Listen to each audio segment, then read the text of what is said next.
So, good day everyone and welcome back.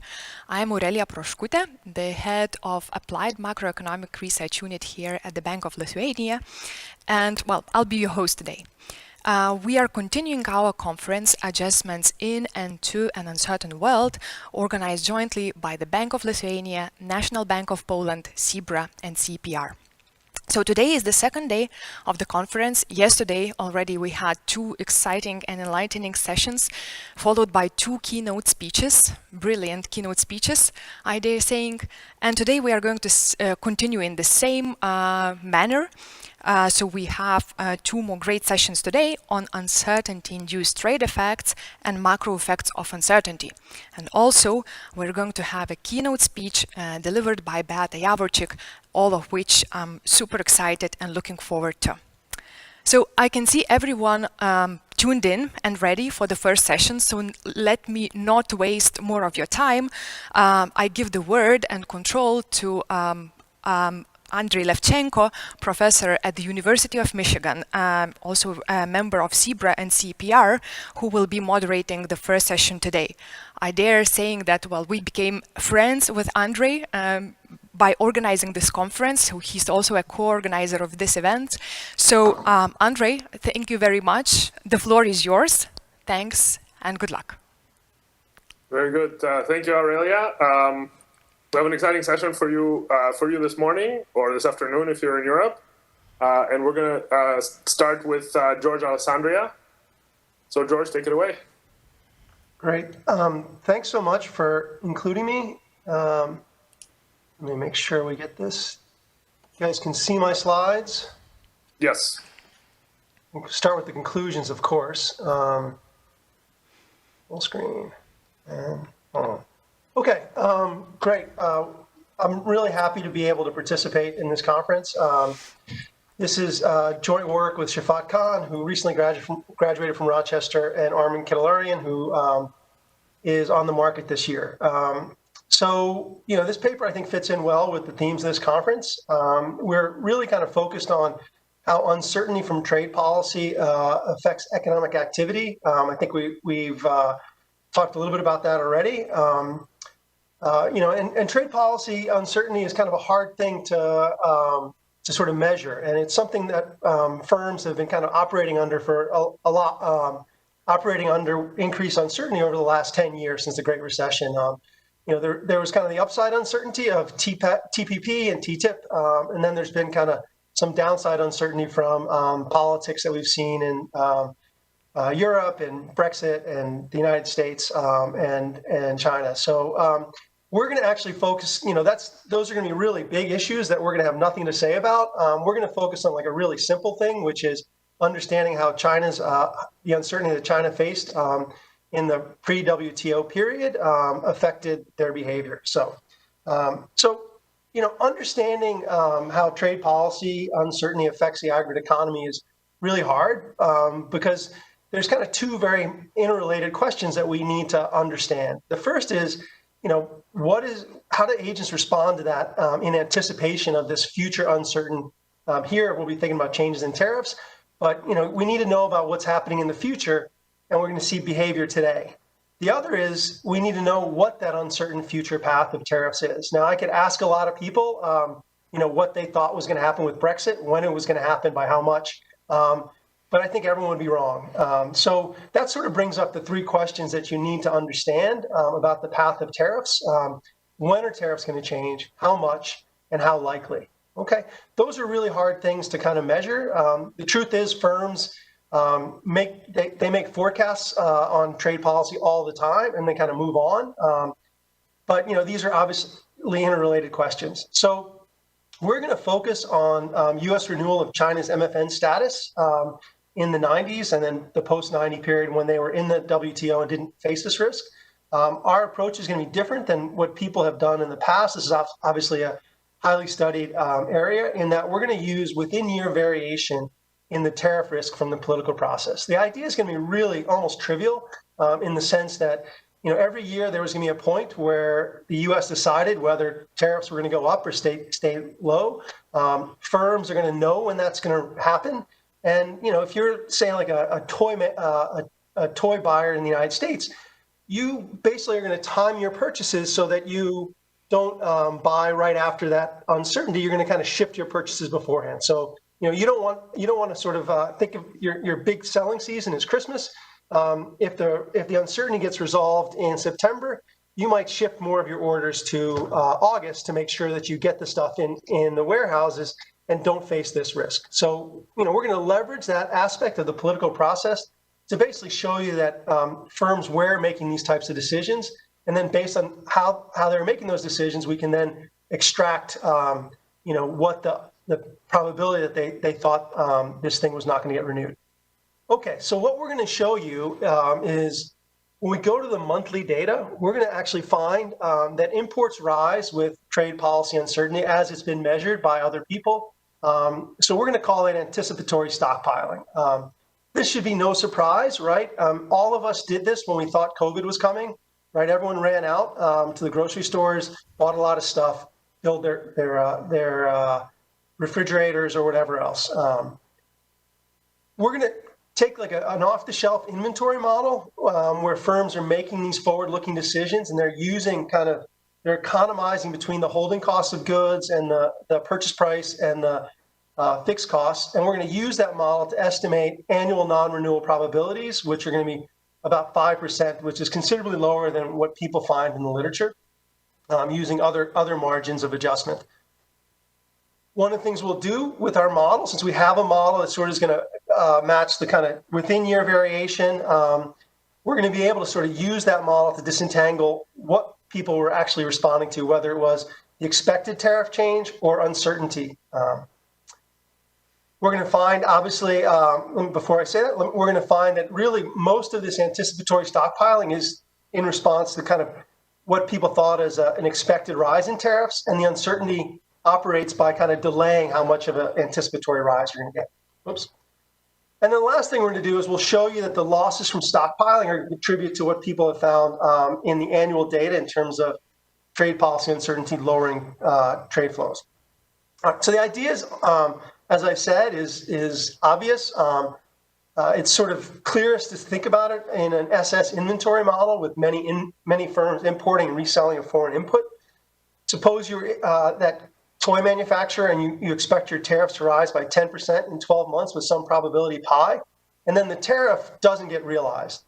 What you're going to do is you're going to shift the timing of your imports to avoid importing when tariffs are high, and the strength of the shifting is going to be rising in the tariff. Okay, it's also going to be falling in how unstorable the goods are, right? So you only could buy so much milk when you were stockpiling to COVID. But you could buy lots of flour, right, or toilet paper, and that's what people do. They buy more of those things.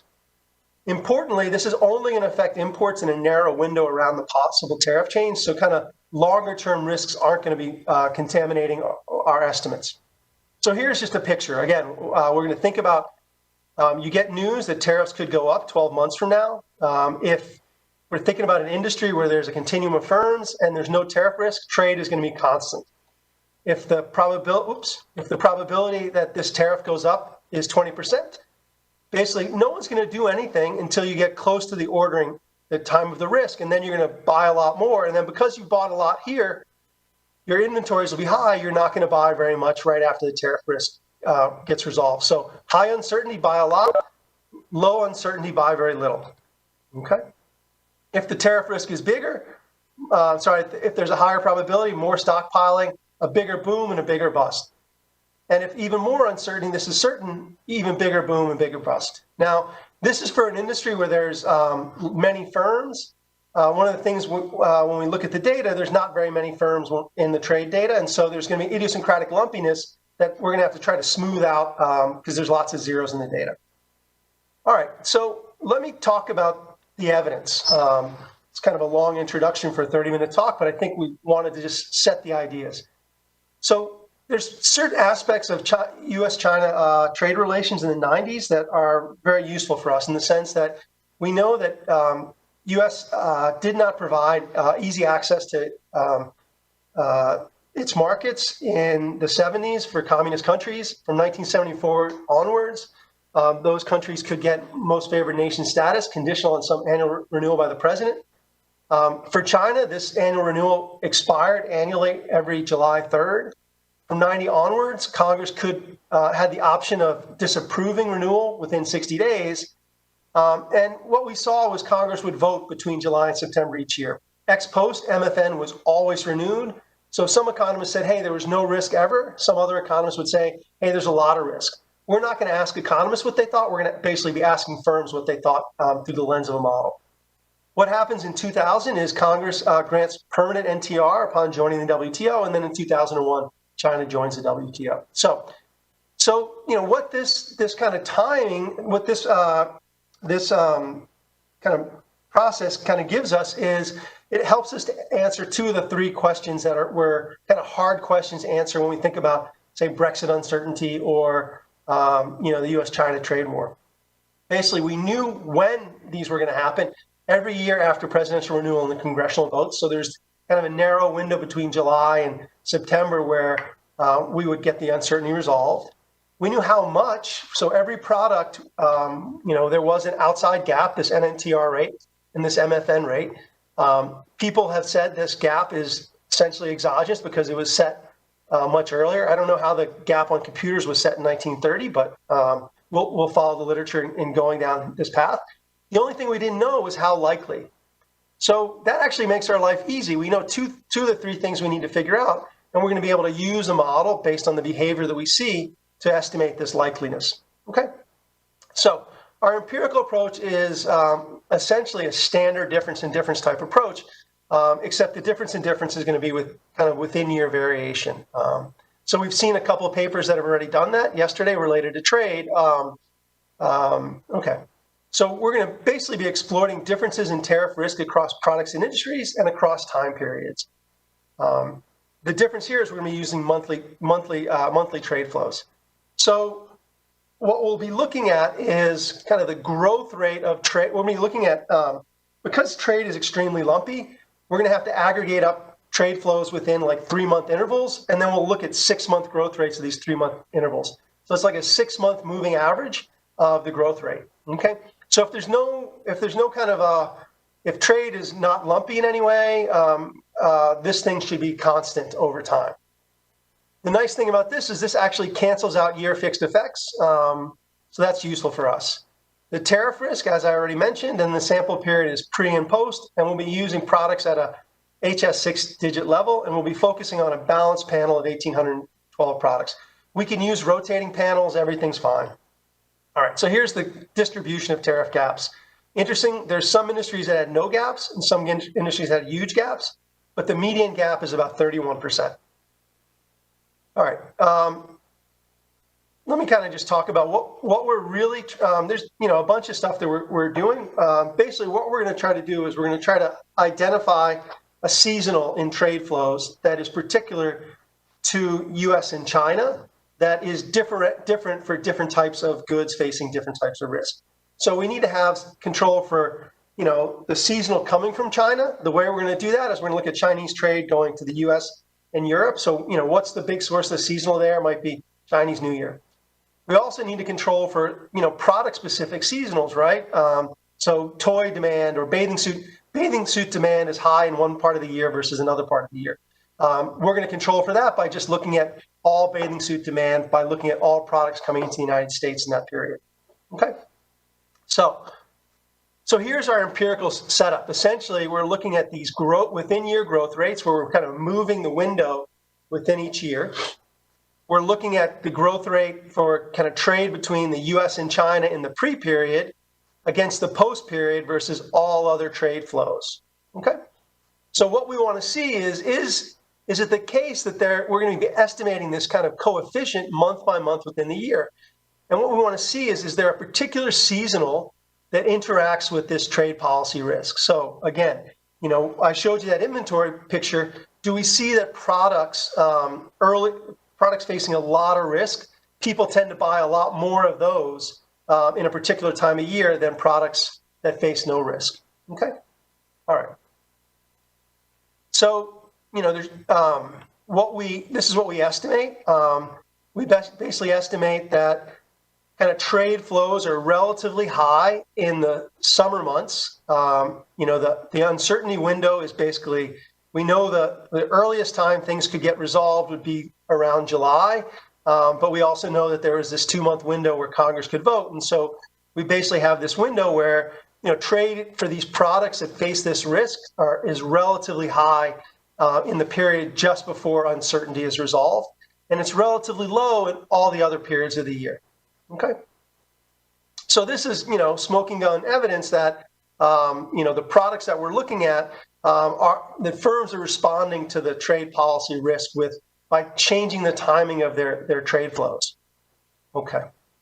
So just to put some numbers on this, what we're finding is for the median uncertain tariff increase of 31%, before the uncertainty resolution, imports are rising about 8%. So you can think about that as an anticipatory elasticity of 0.27. And after resolution, imports fall by 11%. So that's a resolution elasticity of minus 36. We can compare this to what we get out of NAFTA in the US. Armin and Shafat have a nice paper on this. And what they do is they take advantage of the fact that the schedule of tariff cuts was known in advance. And so lots of firms had no incentive to import just before tariffs were to fall. What they find, they're going to call that a certain tariff cut, and they find the anticipatory elasticity there is about 6. And there's going to be a kind of dip and then a boom there. So it's going to kind of work in the opposite direction. They're going to get a much higher resolution elasticity. So if we compare the certain elasticity to the uncertain elasticity and look at the ratio of that, we're going to kind of estimate the probability at about 4.5. That's kind of a back of the envelope sort of thing you can do. We're going to show you that for kind of the limited amount of uncertainty that these firms are facing, this is a good calculation because it wasn't a very risky thing, and the model's pretty linear in this space. Okay. Let me kind of tell you what you would expect. The first question that anyone's going to ask is they're going to say, well, how is this going to affect different kinds of goods? And so obviously the first place you want to look is goods that you can store versus goods that you can't store, right? So if we think about something like steel, the cost of storing steel might be lower than the cost of storing a fashion product. Why? Well, the cost of steel doesn't really depreciate over time, but fashion products do, in that people change their taste pretty quickly. Of course, all goods that are being traded are highly storable. So the effects that we're talking about are going to show up for all products. So what we need is come up with a measure of product level storability. The way we're going to come up with that measure of product level storability is to recognize that products that are storable are going to have kind of lumpier purchases. What do I mean by that? Well, think about the COVID stockpiling that we did in our houses. With wheat and toilet paper, people would go to the stores and they'd buy 2 months, 3 months worth of stuff. Whereas with milk, they would buy 1 week's worth of stuff. What does that mean? Well, if we looked at kind of like the share of if we basically looked at like kind of the number of transactions over the course of a year, there might be 6 purchases of toilet paper and 52 purchases of milk. And so if we look at the inverse of that, a Herfindahl is going to kind of, which is kind of the sum of the share, the monthly shares of trade flows, the Herfindahl is going to give us some measure of how lumpy trade is, and it's going to be inversely related to how many purchases you make. So what we'll do is for every product that's traded between the US and the rest of the world, we're going to construct a measure of kind of this lumpiness, which is going to be related to the storability of a product. And we're going to think about the inverse of this Herfindahl is telling us kind of how frequently you're buying a product. Okay, so stuff that you buy less frequently is we're going to think of as being more storable. So what we're going to do is we're going to now run the same regression, but also include an interaction term that's related to this storability measure. Right. So let's look at how the annual seasonal varies for these products. So what we're going to see is the high storability goods, there's a lot more stockpiling going on than the low storability goods. My co-authors want to also point out it looks like the peak comes a little bit earlier. I'm not sure what to make of that, but it seems like there's a different ordering behavior that's related to the characteristics of the products. Okay. So I'm going to kind of just quickly go through the model. I sort of did it in words, but let me do it pretty quickly in equations, and then I'm going to use that model to estimate some probabilities. So the model is just an SS inventory model. I've used this with other co-authors in other papers. It's precisely the model you want to think about if you're looking at firm level data and high frequency trade flows. In the sense that when we look at that data, we see, most firms make very few shipments of a product within the year. Okay, it's going to be a model where there's going to be a fixed cost of ordering. We're going to think about an industry where firms are buying these inputs subject to these costs, and they're going to be reselling those foreign intermediates out of like a stock of products. So you can think about that toy retailer in the United States. He's going to be buying toys from China, but at any moment in time, he can only sell out of his own warehouse of what he has. We can obviously, this model is easily interpreted as an export decision as well. All of the equations basically are identical if you thought about this as a Melitz model. All right, the firms are going to face fixed import costs, some demand uncertainty, and some delivery lags. They're going to be trading off these fixed costs for kind of costs of holding more goods in inventory. So there's going to be an interest cost and a depreciation cost. They're going to face a unit price, but also there's going to be a tariff that could be stochastic. And as I said, there's going to be kind of just a CS demand curve where there's an idiosyncratic demand shock. This problem is just a simple discrete choice problem where either you start out each pair with some inventories in the warehouse, an idiosyncratic demand shock, and the price of replacing products. And you have a choice between adjusting and not adjusting. If you adjust, well, you set a price today, you buy some more imports, you pay some fixed costs, and then tomorrow you start out with a new level of inventories, which is going to be equal to whatever you didn't sell today, plus whatever you bought today, with a new demand shock and potentially a new risk. If you don't adjust, well, you're basically selling out of your current warehouse. You have to choose a price, and then tomorrow you're going to have inventories, but the only stuff that you can be selling from is going to be whatever you didn't sell from before. I'm sort of missing my law of motion equation here. Importantly, we're going to be thinking that this firm is going to face some risk that's coming from the policy on this tariff, and this tariff can basically take two levels. It can be one, there's no risk, or it can go up by some level, which is the level we're seeing in the data. Now, importantly, the transition matrix is going to depend upon the period that we're in. So earlier in the year, say January, the transition matrix says today's tariff is equal to tomorrow's tariff. Later in the year, there's a risk. So here's the path of the transition probability. As I said, early in the year, no risk. Later in the year, you're going to face some risk. So it's just a discrete probability later in the year. Okay. So great. So this is a standard problem. It's something I teach some version of it I teach in my first year macro class when I'm teaching dynamic programming, and it's also the kind of model that people have in mind when they're thinking about how uncertainty affects trade. If we thought about what Julian was talking about, he was thinking about an SS exporting model. This is the same type of model. There's two thresholds in this model. Okay. So what I've plotted is the decision rules.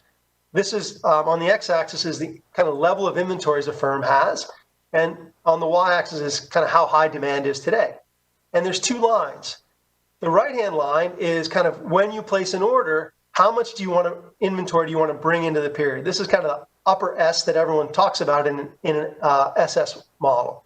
So in our model, because firms are going to be ex-ante identical, and they're going to come into the period and not be able to respond to the current demand shock, everyone wants to start out with the same level of inventory. There's a second threshold, which basically says, as my inventories get lower, I'm going to have a decision to order to the left of this threshold or not order. Okay, and then I'm more likely to order if my current demand is high than if my current demand is low. So why is that? Well, if my current demand is high, I'm going to sell a lot today. I'm going to bring less into the next period. Okay, so this is the threshold. So these are the decision rules, and we're going to get some ergodic distribution of inventories and demand in the model. This is the stationary equilibrium where there's no tariff risk. If I face some tariff risk and I look at the decision rules 12 months out, these decision rules are unchanged. Okay, why is that? Well, this is a stopping time problem. these guys, basically inventory frictions are such that you basically order every 3 to 5 months. And so I know 12 months out that I'm going to order again. And so those future states don't affect me at all. So this is important because this means, right after the uncertainty is resolved, the ordering rules are basically the same as, in the model with no uncertainty. Now, these ordering rules actually, as I said, they don't change very much in the window of uncertainty until I start getting close to the uncertainty being resolved. And that's what this basically says. It says when we get 3 months before, people become basically less likely to order, and those people who do order place smaller orders. Why is that? Well, they know that everyone wants to kind of time their orders to just before uncertainty is resolved. Okay, that's why when they do place an order, it's smaller. And then when we get to the month just before the uncertainty, again, everyone is kind of rushing out to the stores just before COVID. They're going to order a lot of, they're very likely to order. That's what this tells us. And they're going to place really big orders. Okay. And then after the uncertainty is resolved, the decision rules are back to where they were before. Okay. So this is interesting. This kind of tells you how our future expectations are affecting how much we order. And then how much we order is going to depend upon the interaction between these decision rules and how much inventory people have in stock, the distribution of inventories. And so what we're going to see is imports are going to kind of dip a little bit before. So what I've written down here is kind of an industry trade flows for no risk, a 10% probability of no tariff increase, a 20% tariff increase, 50% and 100%. That kind of is the range of tariff increases that we're thinking about. And what you can see, just like I showed you before, there's going to be kind of a little bit dip early and then a boom and a bust, okay? What's going on here is firms are kind of decumulating inventories and they're boosting their inventories and they're going to run them down. This is obviously going to be kind of distortionary in the sense that, you're going to face you're not going to sell as much early on and you're going to have higher inventory costs. All right, so that's the model. We're going to take that model, we're going to match it to the trade data to estimate this probability. So obviously there's an interaction here. We're going to basically... Georgia, you got about 5 minutes. Yep, no, I saw that, yep. How much? Say that again, Andrei? 5 minutes? Yep, perfect, I got you. I know it seems like I'm doing full seminar mode, but I've got it very well timed. So what we're going to do is we're going to basically take this model and we're going to try to estimate kind of the average probability that people were facing and time-varying probabilities of non-renewal, call this pi. So what we'll have to do is we'll have to take the model and have it match kind of product level variation in tariff gaps and trade flows.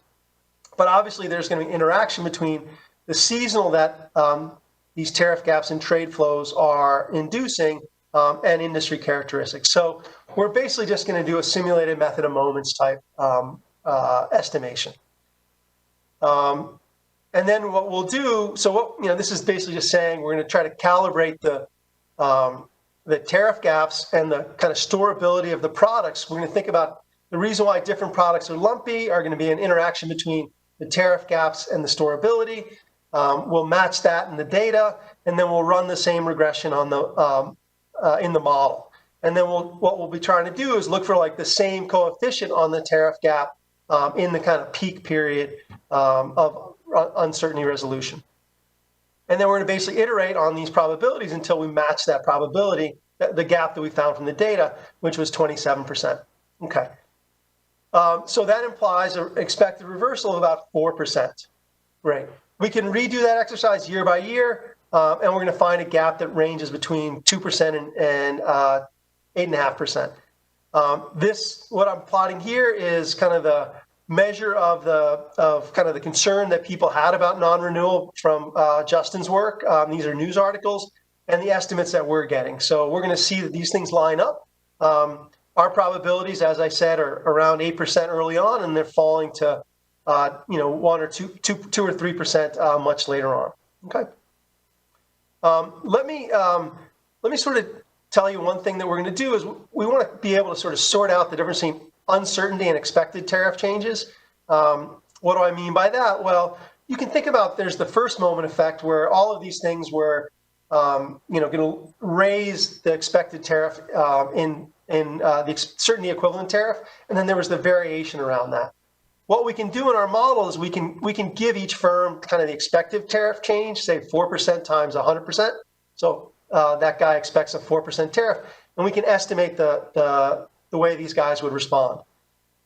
What we find there is that kind of the expected tariff is going to, if we gave these guys the expected tariff, they would be responding, there'd be much more stockpiling than what we saw. So that basically tells us that the uncertainty, this kind of wait and see effect, kind of dampens the effects just like everyone expects. So great. So kind of one more thing I wanted to mention. So here we're focused on all the within year variation. Most of the literature was focused on kind of the looking at products that face risk and products that didn't have risk, and how those products with no risk seem to have more trade than products with risk. The idea there was always that tariff risk reduced future profits and would lower market entry. In our model, what's happening is stockpiling is going to kind of increase your current holding costs, which is going to lower current profits, which would then reduce entry as well. And so that's something that we can kind of estimate in our model how much. What we can do is we can quantify the impact of stockpiling on the value of entry.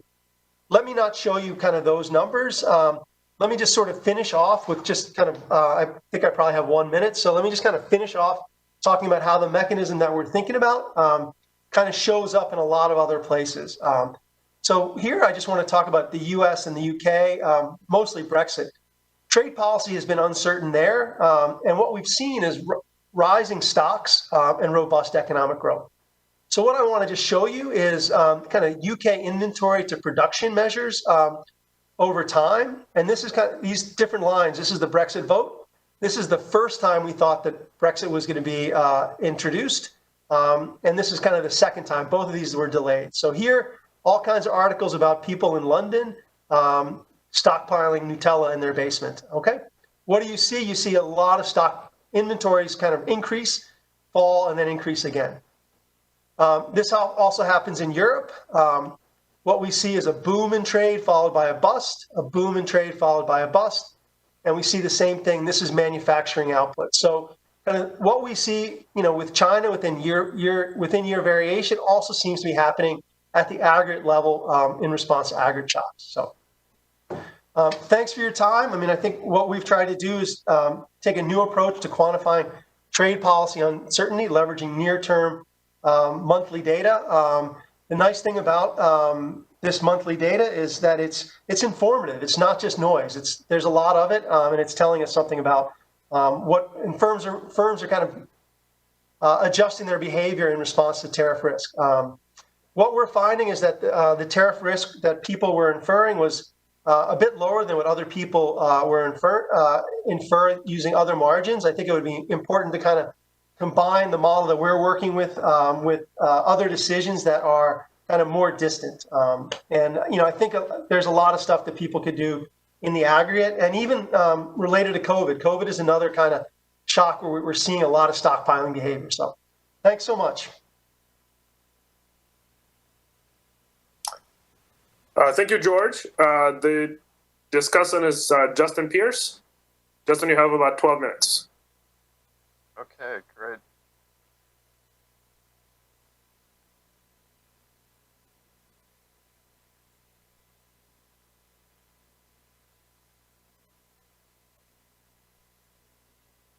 Okay, so thanks very much for the opportunity to talk about this paper.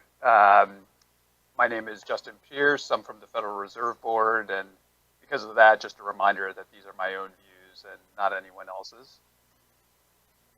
So just to give a quick summary of the paper, move the picture a little here. So as George was saying, this paper proposes and models a new mechanism about how trade policy uncertainty can affect trade flows and other economic outcomes. And the key mechanism here is based on firms' inventory accumulation decisions. And this is building on George's earlier work with co-authors, but adding in a role for trade policy uncertainty in these inventory accumulation decisions. And so, in the model, importers face this regularly occurring period of uncertainty about future tariffs. And the setup of the model is designed to be just like U.S. firms were facing in the period before the U.S. gave permanent normal trade relations to China, when there was this risk of tariffs increasing every year. And so importers face a choice. So on the one hand, they can carry low inventories and risk paying higher tariffs on future orders. Or on the other hand, they can increase imports ahead of the period of uncertainty, temporarily carry some excess inventories, and pay associated costs. And what that trade-off leads to is, on the one hand, lower overall imports relative to a world with no uncertainty, because those inventory costs lower profits. And then in addition, it leads to this seasonality in U.S. imports from China.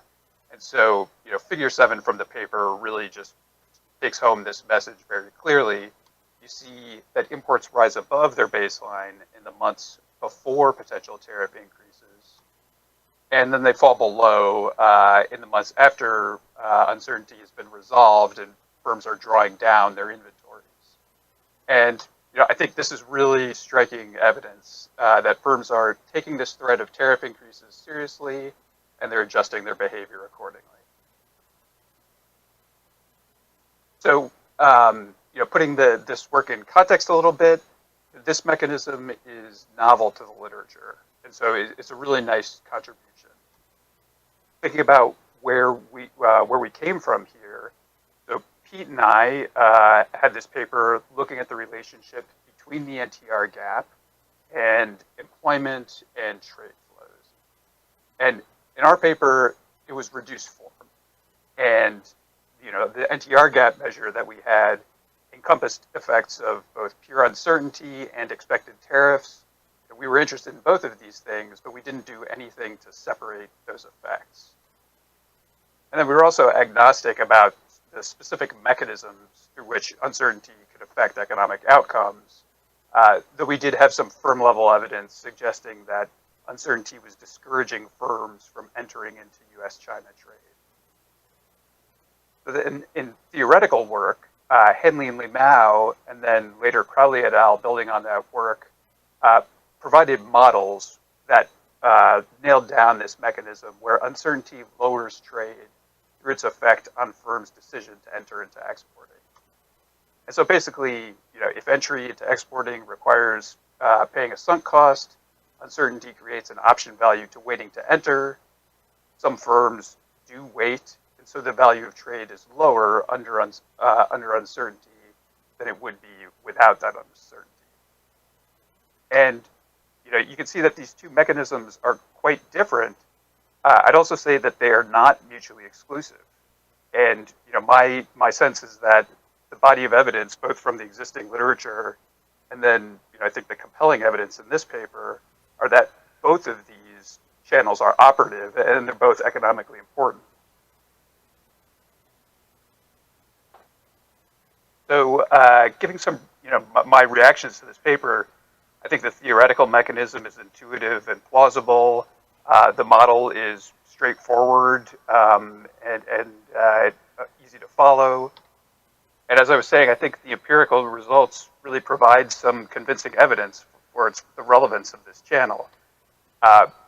One of the things which George showed, which I think is just really nice, is this difference where we take the baseline results from the previous figure, break it out into the high versus low storable goods. And you see that this inventory accumulation effect is more stark for the high storability goods than it is for the low storability goods. This seems pretty convincing to me.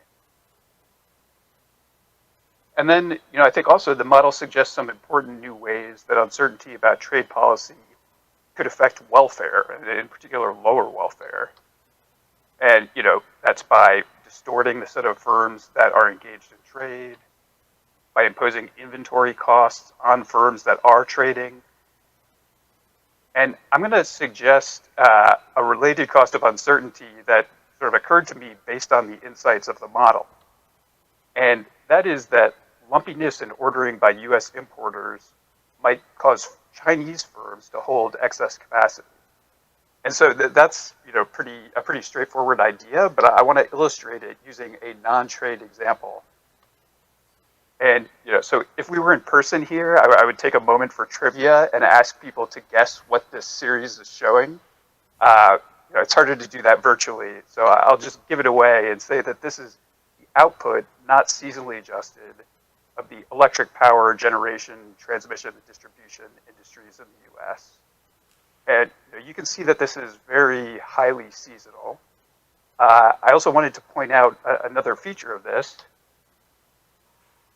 and that is that the distance from the trough to the peak in this seasonality is smaller in 1990 than it is today.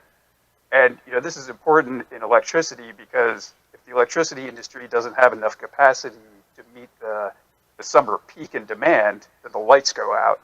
And so because of that, capacity in the electric sector has been increasing steadily over time. And I'm wondering if the same sort of thing could be happening for Chinese firms. And what that would lead to is, like in the case of electricity, capacity utilization in the sector has been declining over time.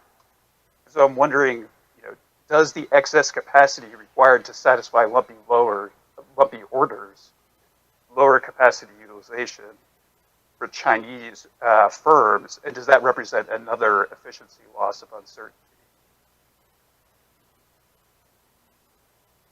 So I have a few comments. I have to say that they're pretty minimal because the paper is very well developed already. It's quite far along. So one of the comments is just about the quantification and the comparison with other work. And so in the model, it's very clear that this is focused on the behavior of incumbent firms in a short window. The empirics are looking at a balanced panel of HS6 products in trade. And so neither the model nor the empirics are accounting for the responses of firms that chose never to export due to uncertainty, the firms that never entered.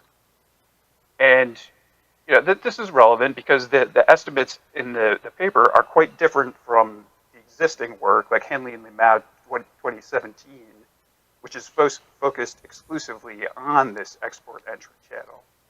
And so, in particular, as George was saying, the difference is that the probability of MFN withdrawal in his paper is lower than in Henley and Limau, and the effect of uncertainty relative to expected tariffs is smaller. And so, given that these models they're complementary, like I said, but they're quite different, I'd like to be walked a little more carefully through how we can compare these estimates. And you started to talk about this on your last slide too. Looking at your results got me thinking that maybe Henley and Limau, that model might be missing the channel that you uncover here. But then on the other hand, there's evidence from my work, from Henley and Limau, from Fengley and Swenson, that uncertainty did lower firms' entry into exporting and importing as well. So I'm just wondering, can either model fully capture the effects of uncertainty? How should we think about comparing those different estimates?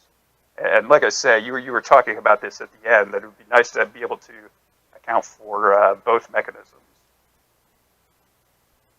And then in terms of empirics, I have just sort of a short list of things that I was wondering about. One, sort of the baseline import control group is composed of US imports from developed countries. I was wondering why not US imports from a set of developing countries as a comparison to China and the types of varieties of goods that might be produced in China versus developed countries. And then, you talked about how there are there's this idiosyncratic lumpiness that can happen in trade data. And so you take these 3-month averages to smooth out some of the lumpiness of the trade flows. Of course, that the lumpiness in trade is part of the story in the model here. So I was sort of curious how the results look using monthly data rather than moving averages.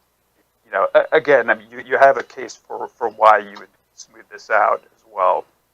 And then I was also wondering, why aren't the import patterns even more concentrated in the months before uncertainty was resolved? Is that some kind of capacity constraint in production or shipping? And then we've got a bunch of robustness checks some of them I think could be explained a little more fully, but that's really a quibble that can be filled out in the final version. But just to conclude, George and his co-authors present this model with a new mechanism, inventory accumulation, for how trade policy uncertainty can affect economic outcomes. I think the empirical evidence on this is quite compelling. This seems to be an important channel. And, I think the paper is very well done, and it reads as nearly complete from my point of view. So I really enjoyed reading it, and thanks for the opportunity to discuss it. Great. Thank you, Justin. So we have only 3 minutes allotted, and we're already kind of behind. There was one question that came in through the chat that I think was very interesting. And so the question reads, with Brexit, there was mention that some car makers changed their annual factory shutdown times to coincide with possible Brexit dates. Would similar behavior dampen response to a relatively predictable increase in uncertainty that repeated annually? So I mean, the way I read this question is, suppose that you could also adjust your production behavior. Suppose you were importing like intermediate inputs from China, and you could move not just the buying behavior from China, but also the production decisions within the year for your own production around in time. What would that do to the effect of this annual uncertainty on your actual imports? So George, maybe you can take a minute or two to react to Justin and to address perhaps this question, and then we'll have to move on to the next bit. Great. Thanks, Andrei, and thanks, Justin, for a great discussion. And hopefully we can follow up afterwards offline and chat some more. So let me just kind of bring up two things that Justin talked about. And I think the first thing is kind of like the big thing that we're finding is that we're coming up with numbers that are lower than everyone else. Because we're thinking about a different mechanism, and that's actually kind of the nice part about what we're doing is that we're thinking about a mechanism that doesn't include entry. And so the idea is if we look within the existing set of firms who are already there, we can sort of see how they're adjusting. And so that, it doesn't.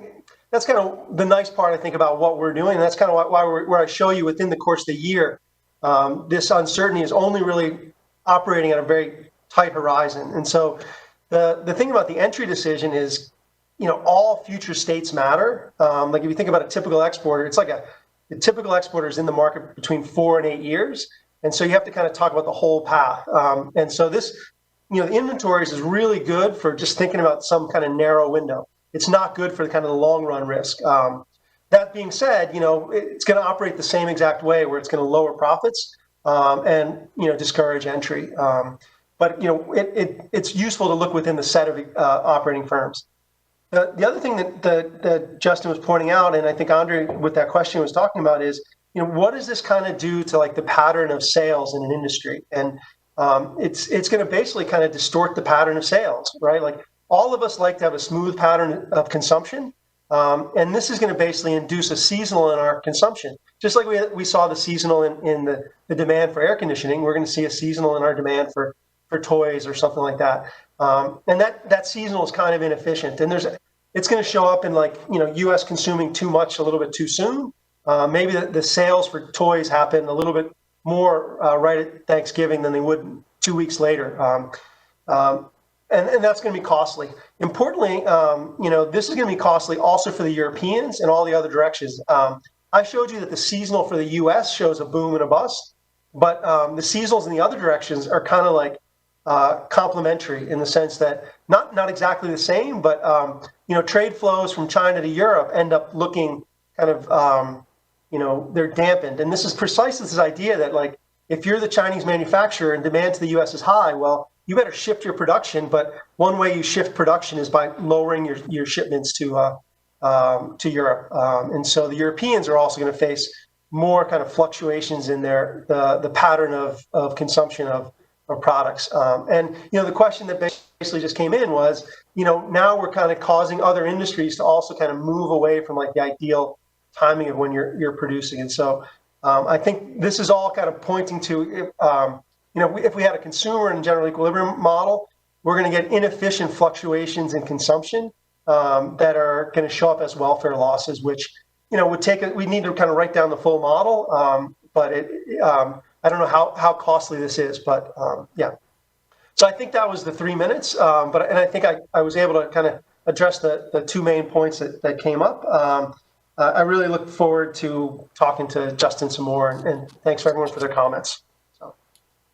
Very good, thank you, George. So let's move immediately to the next paper, which is by Inga Heiland. So Inga, take it away. Okay, thank you very much. Here we are.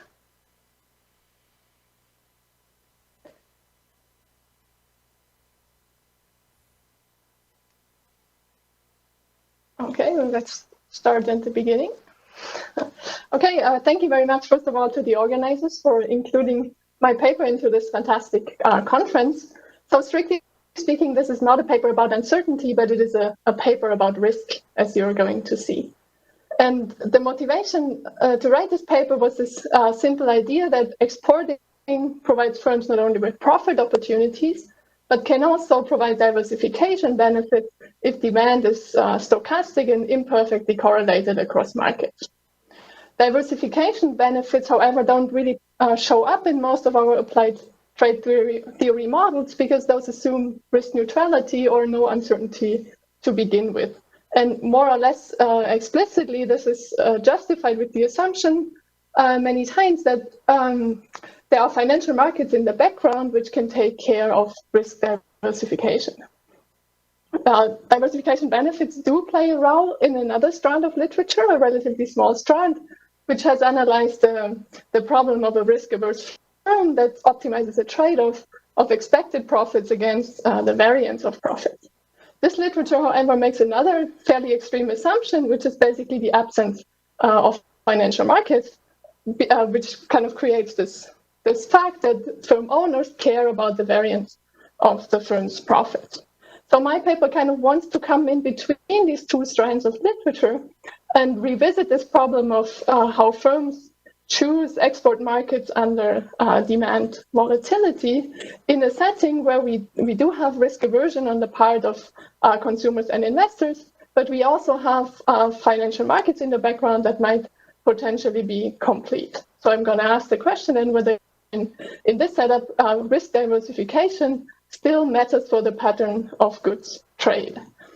And to forego the conclusion, what I find is that risk matters to the extent that we are talking about aggregate risk. And aggregate risk is going to be measured with, say, the volatility of marginal utility growth or consumption growth, if you want, of a representative investor who is also trading assets in the financial market. To convince you that there's at least potential for these diversification effects to matter, I computed a set of correlation coefficients for demand growth or demand shocks in 175 markets with consumption growth in the US. So I'm taking the perspective of a US investor or consumers and think about which markets have positively or negatively correlated shocks, and thus providing diversification benefits potentially. And what you see is when you look at the distribution across all these 170 markets, is that there is a large range of countries which have positively correlated shocks with US consumption. Canada is the prime example, but there's also a sizable number of countries which has negatively correlated shocks. So what I'm going to try to convince you in the next couple of minutes is that when firms think about how much to sell to India versus Canada, they're going to take into account that India has this negative correlation regarding demand shocks, and therefore are going to ship a little bit more to India than what they would ship to Canada, conditional on trade cost and market size that, of course, also determine trade patterns. A little bit more structured, the contribution of this paper, I think, is threefold. So on the theory side, I develop a tractable model with trade and international trade in goods and trade in assets. And this model, I think, yields new predictions. The key prediction being that the distribution of demand shocks across countries constitutes a source of comparative advantage that affects trade patterns and I think hasn't been explored so far. And importantly, I find that this result holds even if global financial markets are integrated and complete. Then on the empirical side, I'm going to provide evidence for the model's key prediction, which is going to be based on a structural gravity equation that falls out of the model. This equation is going to look like a standard gravity equation, but on top of trade costs, it's going to feature a bilateral risk premium reflecting precisely how much shocks in a given destination market contribute to aggregate volatility from the point of view of the exporter's representative investor. And the third contribution is that I attempt to quantify how important this source of comparative advantage is that I call demand risk-based comparative advantage. And what I find is that if we would take away all diversification opportunities, then world trade would be 5% lower. So I'm giving you the result already here because I fear I will not be able to talk about the counterfactual analysis a lot in the end. Okay, just to talk a little bit about the key assumptions and mechanisms that are going on, because I can imagine that you have already accumulated some questions that I might be able to answer. So the first one is very trivial. What is key for this result that demand risk or the correlation pattern of shocks constitutes comparative advantages? The presence of risk aversion on the part of consumers and investors, and the presence of aggregate risk. In this setting, naturally what happens is that investors, when they choose optimal investment into whatever asset, they trade off the expected return against the aggregate risk contribution of that asset. More novel is an assumption that I make on the production side, and this is an assumption that requiring firms that think about how much to sell to a given market to choose the quantity for every market before they know the level of demand. So I'm kind of introducing a time lag between production and sales, which has the effect that the exporting decision of the firm becomes an investment problem as well. So they have to fix the quantity they want to sell in a given market today, but demand will become known only tomorrow. So this has an investment type nature. And then what the model is going to predict is very intuitive, that this investment problem of the firm is following the exact same trade-off as the investors in investment problem. So that is kind of the way how aggregate risk contributions are going to enter the firm's problem. Now you might have, or you might be wondering why these two investment problems kind of persist at the same time, or whether it's not possible to generate the same outcome where investors just own firms in all countries that only sell domestically. The reason for why these two problems coexist is a fairly standard assumption in trade models, increasing returns to scale at the firm level and love for variety on the part of demand, which means that firms are always going to find it profitable to sell to as many markets as they can, so that an investor just owning domestic firms in all countries cannot replicate the same allocation. All right, then I'll briefly talk about the relation to the literature. There are three strands of literature that I'm building on. The first one is a fairly sizable literature which has analyzed the question of how trade and capital flows look like under uncertainty, and has come up with this kind of strong result that if we have globally integrated and complete financial markets, the only things that predict trade are the well-known sources of comparative advantage. So basically, endowment differences or technological differences are sufficient to predict the pattern of trade even under uncertainty if we have complete financial markets. My result is very different from this prediction, and the reason is precisely this time lag assumption that I make. Because in this literature, people that study problems where capital is allocated to different countries or sectors under uncertainty, but exporting decisions are made after the uncertainty has been resolved. My time lag assumption changes this problem and kind of makes trade itself an investment type problem. As regards the other papers that my work is related to, I'll point out the relationship to these ones during the talk, hopefully if I have time. Otherwise, I'll be happy to answer questions regarding this afterwards. Instead, I will jump right into the model. So this is a two-period model. There are J countries, and groups of countries are going to form regions. And the region will be characterized by complete and integrated financial market. So the number of regions can be somewhere in between the number of countries. And the model encompasses two polar cases, one where the number of regions is equal to the number of countries, meaning that every country has its own national financial market, as well as the other extreme case where the whole world has an integrated financial market, so that we end up with just one region. And what is going to be key is that trading risky assets or investing into firms which are going to be the risky assets is only possible within regions. In contrast, there's going to be a risk-free bond that is traded between all countries, irrespective of whether they are in the same region or not. As well as goods trades in intermediate goods or final goods is possible between all countries. Then this assumption that financial markets are complete within a region is going to allow me to characterize the financial market outcomes of this regional financial market with the help of a representative investor. And this investor is going to solve a fairly standard problem.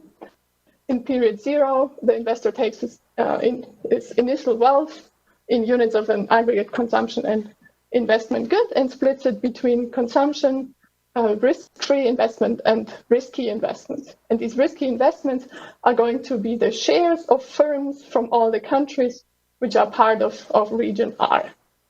These shares are entitled the investor to the stochastic profits of these firms, meaning that the income of the investor in period one, and therefore also his consumption, is stochastic as well. Then let me explain where this volatility in firms' profits or return to investing into firms comes from. The source are going to be global demand shocks for the final goods produced in some countries. But let me do this step by step. So production in this model works as follows: that in period zero, intermediate goods producers in region R use capital from the representative investor that he has decided to invest, and uses this capital as the only primary production factor to produce intermediate goods for final goods. To produce intermediate goods which are sold to final goods producers all over the world. In period one, then final goods producers sell these final goods to consumers, which consume an aggregate, or which bundle this into an aggregate consumption good. And this last choice here is the source of volatility in the model, because consumers are going to be hit with preference shocks, which make them like final goods from country J less or more compared to the goods from other countries. So the key assumption that I mentioned previously is now this assumption about the time lag, which forces intermediate goods producers to choose the optimal quantities for all the destination markets in period zero, while demand for final goods is realized only in period one. And this is going to render the profits of intermediate goods producers stochastic, because final goods producers face perfect competition, so they pass on these demand shocks in terms of higher or lower prices to the intermediate goods producers when they repay them for the quantities produced in period zero. Okay, I'm now going to look in a bit more detail at these two choices, so the investor's investment problem and the intermediate goods producers quantity choice for the destination market.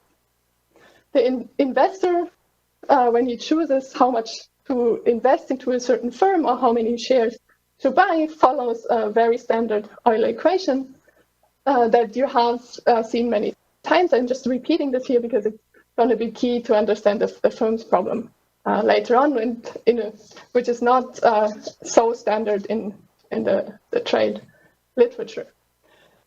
So the investor is going to invest into firms of shares, into shares of firm I, which promise a risky payoff SI until his willingness to pay, which is the discounted value of sales discounted with the stochastic discount factor, is equal to the price of that share. And so we can decompose this term such that we end up with a risk-free discounted value of the stochastic payoff of these shares plus a risk premium capturing precisely the aggregate risk contribution of this asset I. So whether it's positively or negatively correlated with marginal utility growth of this investor. Now let's look at the firm's problem, which in period 0 chooses the optimal quantity for every destination market J. These intermediate producers basically look like the firms in the Krugman 1980 model. So they face constant unit cost of production, iceberg type trade costs, and the fixed entry cost. But in addition, they face this time lag. So they choose the optimal quantity before knowing the level of demand from final goods producers, which shows up in their kind of demand function as this uncertain expenditure here. This demand function is derived from a nested CES production structure. But ultimately, what these producers face is uncertainty about the price that they are going to obtain in period 1 for the quantity that they choose today. And because these firms raise capital in the equity market from the representative investor, what they do is maximize shareholder value. And here, the kind of valuation equation that we saw before, the Euler equation, comes back in. So the value of the firm is given by the discounted value of its stochastic sales in the next period, discounted with the stochastic discount factor. And then to get the net value, I subtract the cost of producing and shipping to all the destination markets here, as well as the fixed cost.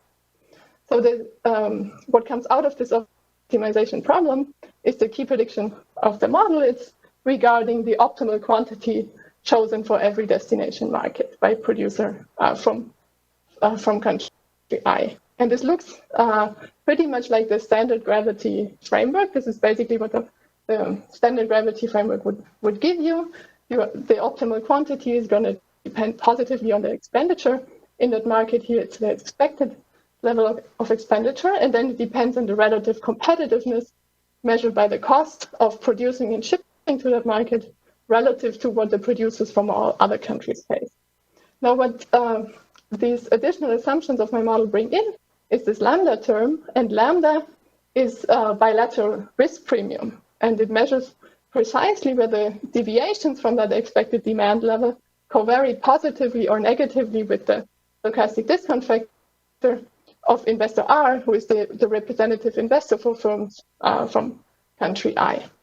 So what the key prediction of the model is that firms are going to produce larger quantities for markets where this covariance is positive. So where shocks, meaning deviations from the expected value, covary positively with the investor's marginal utility growth. I will test this equation later on, but first, if you look at it a bit longer, what you're going to see is that the impact of these risk premia on the quantities is very similar to the impact of trade costs on these quantities. And that is due to the fact that these risk premia can in fact be interpreted as kind of pecuniary prices for insurances.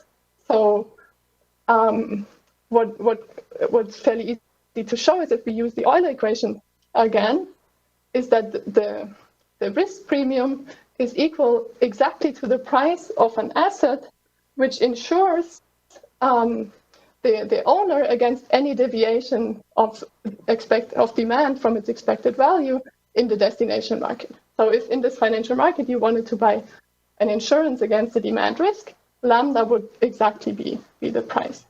So with this fact, we can rewrite the shareholder value just as the discounted risky sales discounted with the risk-free rate, and then the cost of buying an insurance for every market.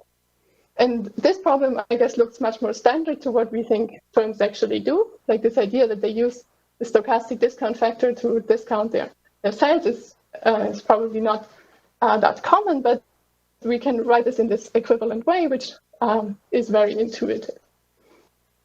Then, what I want to do next, one thing I wanted to point out is the relationship to this literature, which has looked at the problem of risk-averse firms. For example, Federico Esposito's paper. Thanks. And they have, he and also the literature before, has kind of pointed out that when we look at the firm that wants to minimize the variance together with maximizing the expected return, faces a very complicated problem because decisions across markets are no longer separable if demand shocks are correlated across markets. What I find in this setting here instead is that these decisions become separable again because the marginal contribution of one unit shipped to a particular market to the value of the firm is something that is determined outside the firm because it is equal to this lambda, so this risk premium, which is the price of an insurance market that the firm the price of an insurance that is determined in the financial market and that the firm can just take as given. All right, then the next thing I want to do now is to think about how these lambdas are determined in equilibrium, because these are endogenous objects, of course. And so just to repeat, the lambda is this covariance between demand shocks in some markets and the investor's stochastic discount factor. And the reason why there is a correlation in the first place is that the investor's consumption here is a function of his income, and his income depends on portfolio returns, which depend on how much firms in his portfolio trade with a given destination market. So to make this link explicit, I do a couple of approximations. The key here is that I linearize the stochastic discount factor in a way which is very common in the asset pricing literature. So basically, I obtain the stochastic discount factor as a linear function of the portfolio return, which you might recall is exactly what the capital asset pricing model does.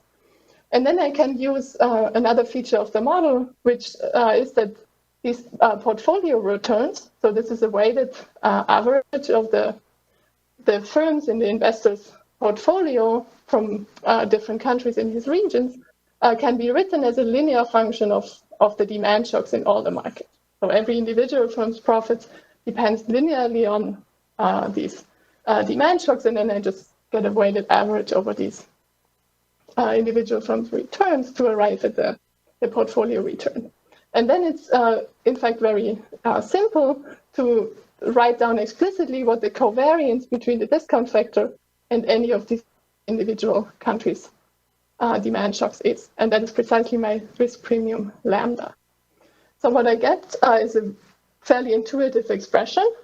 So what it says is that the extent to which shocks in market J covary with the investor R's stochastic discount factor depend on the variance in that market per se, and it depends on how exposed the investor is to shocks in market J.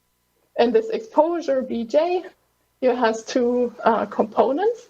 The first one is trade. So it depends on how much firms from country I trade with country J. This is the expected exports of a representative firm from I to J. And then it depends on how important this firm I is in the investor's portfolio. So I weight them with the portfolio share of the investor. So this, and then I sum over the firms from all the countries in investors' regions, and to arrive at this direct exposure to shocks in market J. However, what also matters is the fact that the investor is exposed to shocks in other markets K, which may be positively or negatively correlated with the shocks in market J. So these two terms together give me the total covariance. And this expression also reveals that kind of the exogenous distribution of these shocks across countries is a determinant of trade. So countries featuring low covariances with lots of other markets, or especially with markets that are important from the point of view of the exporter, are going to face relatively, or are going to have a comparative advantage as a destination market, which will be reflected in these lower risk premia. Okay, that's all I wanted to say to the model, and now come to the empirics. So the first thing I want to look at is kind of how well the model does in terms of describing this relationship between stock returns and shocks in foreign markets. So the model gives me kind of this prediction that the aggregate stock return of country I depends linearly on the demand shocks in country J, with these kind of exposure coefficients being given by trade flows, expected trade flows between all these markets. And I can kind of use this equation to also come up with a model-based expression for what the covariance between the aggregate stock market in country I and the demand shock in any other market J should be. It is given by this expression depending on trade flows and on the second moment of the distribution of demand shocks across countries.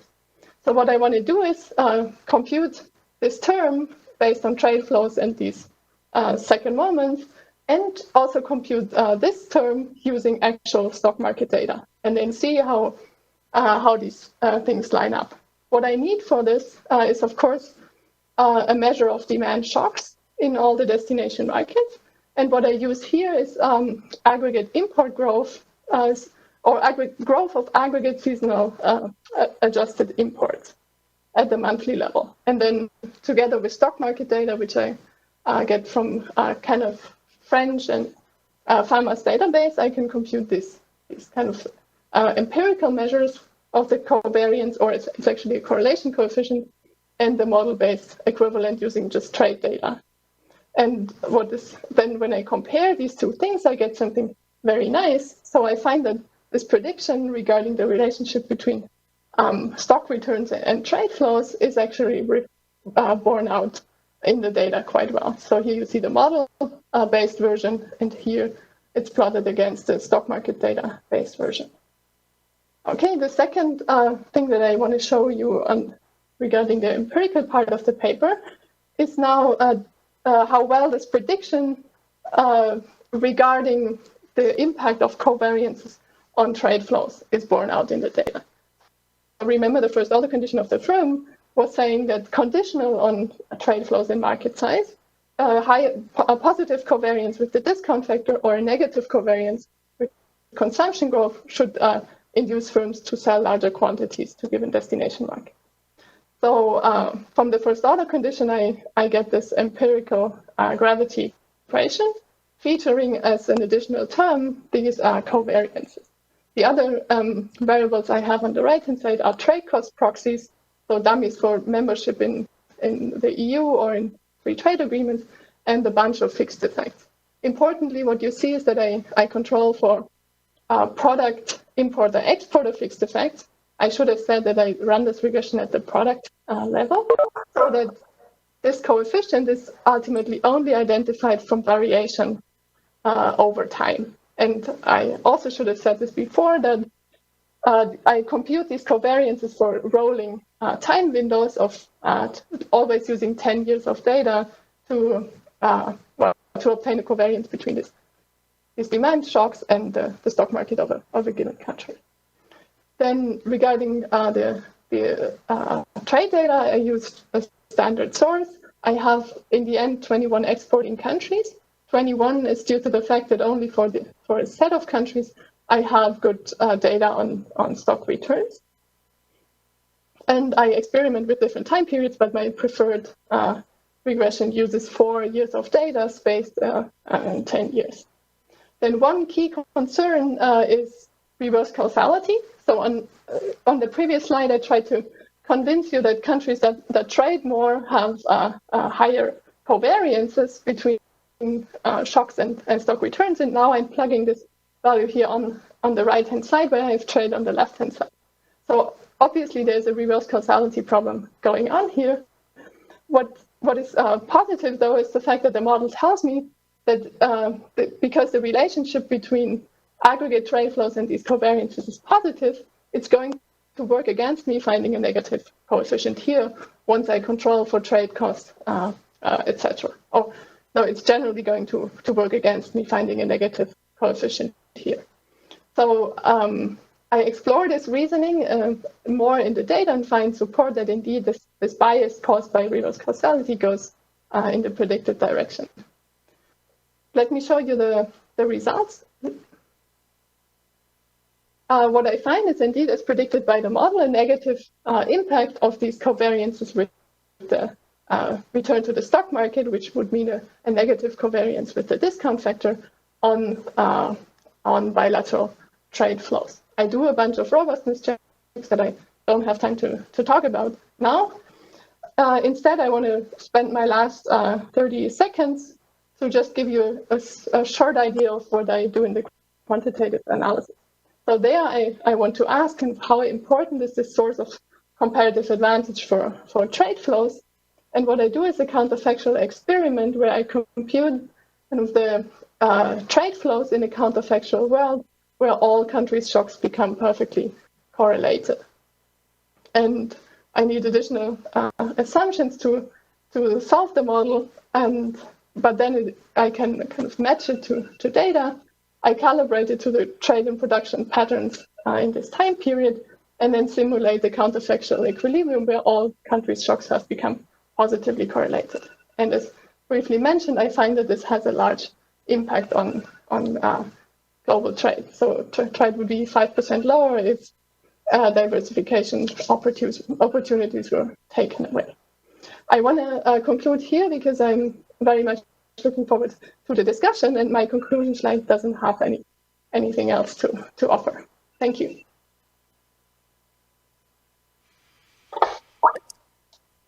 Thank you, Inga. Discussant is Jing Zhang. Jing, you have about 12 minutes. Yes, sharing my screen. So make sure it worked. Yeah.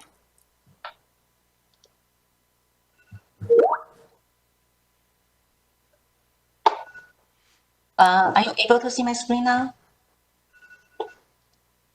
Yes. Okay, great. So first, I want to thank for the invitation to discuss this paper. The usual disclaimer applies here.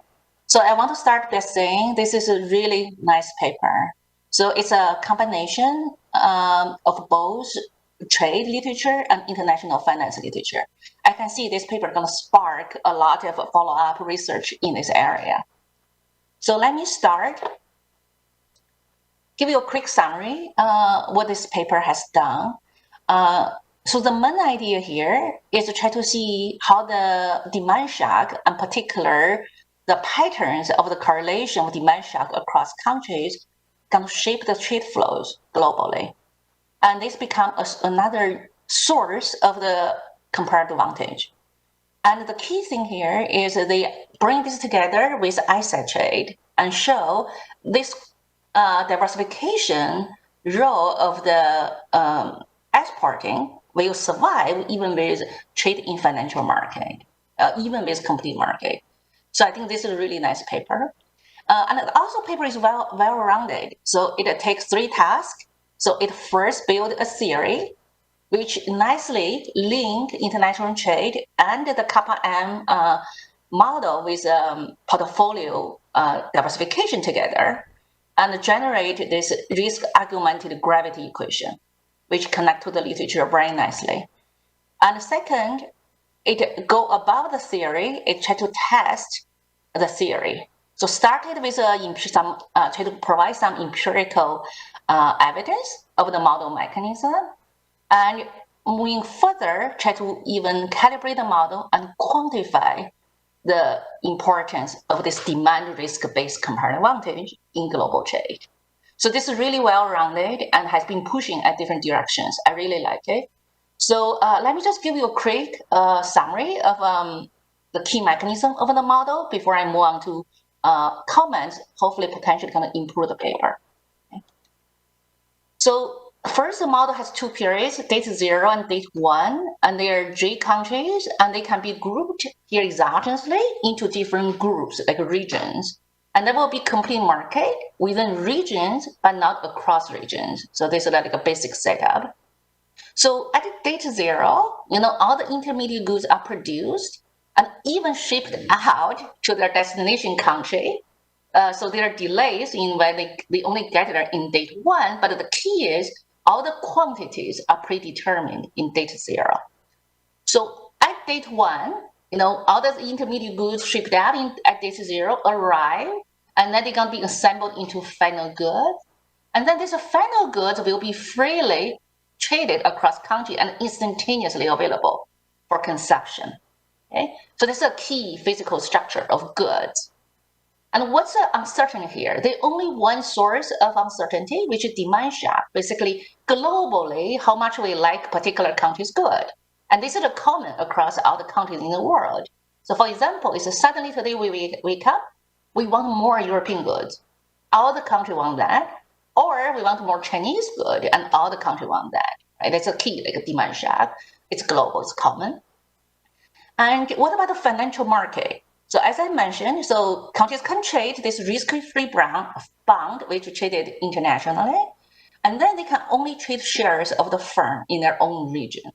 Right? So you can imagine this complete market within the region, but not across region. Across region, there are only risk-free bond can be traded. So that's a basic setup, right? So just try to give you a little more idea of the model mechanism. So let's go backwards, right? Start with date 0, which is a very simple problem, the way they set up. All the quantities are predetermined. So what demand shock can do at this point is basically affecting the prices, and in fact 100% translating into prices. So just to give you an idea, so basically for any country I, they're going to consume this linear bundle of all the final goods in the world from any country, J, and subject to demand shock. This is a linear specification, which is really nice because demand shock for other countries doesn't affect your prices because they're independent. And also it's a one-to-one factor into the prices you're willing to pay for the country's final good. So that's the first step, how the demand shock affecting final good. And then since even the intermediate good has to be predetermined, shipped in previous period.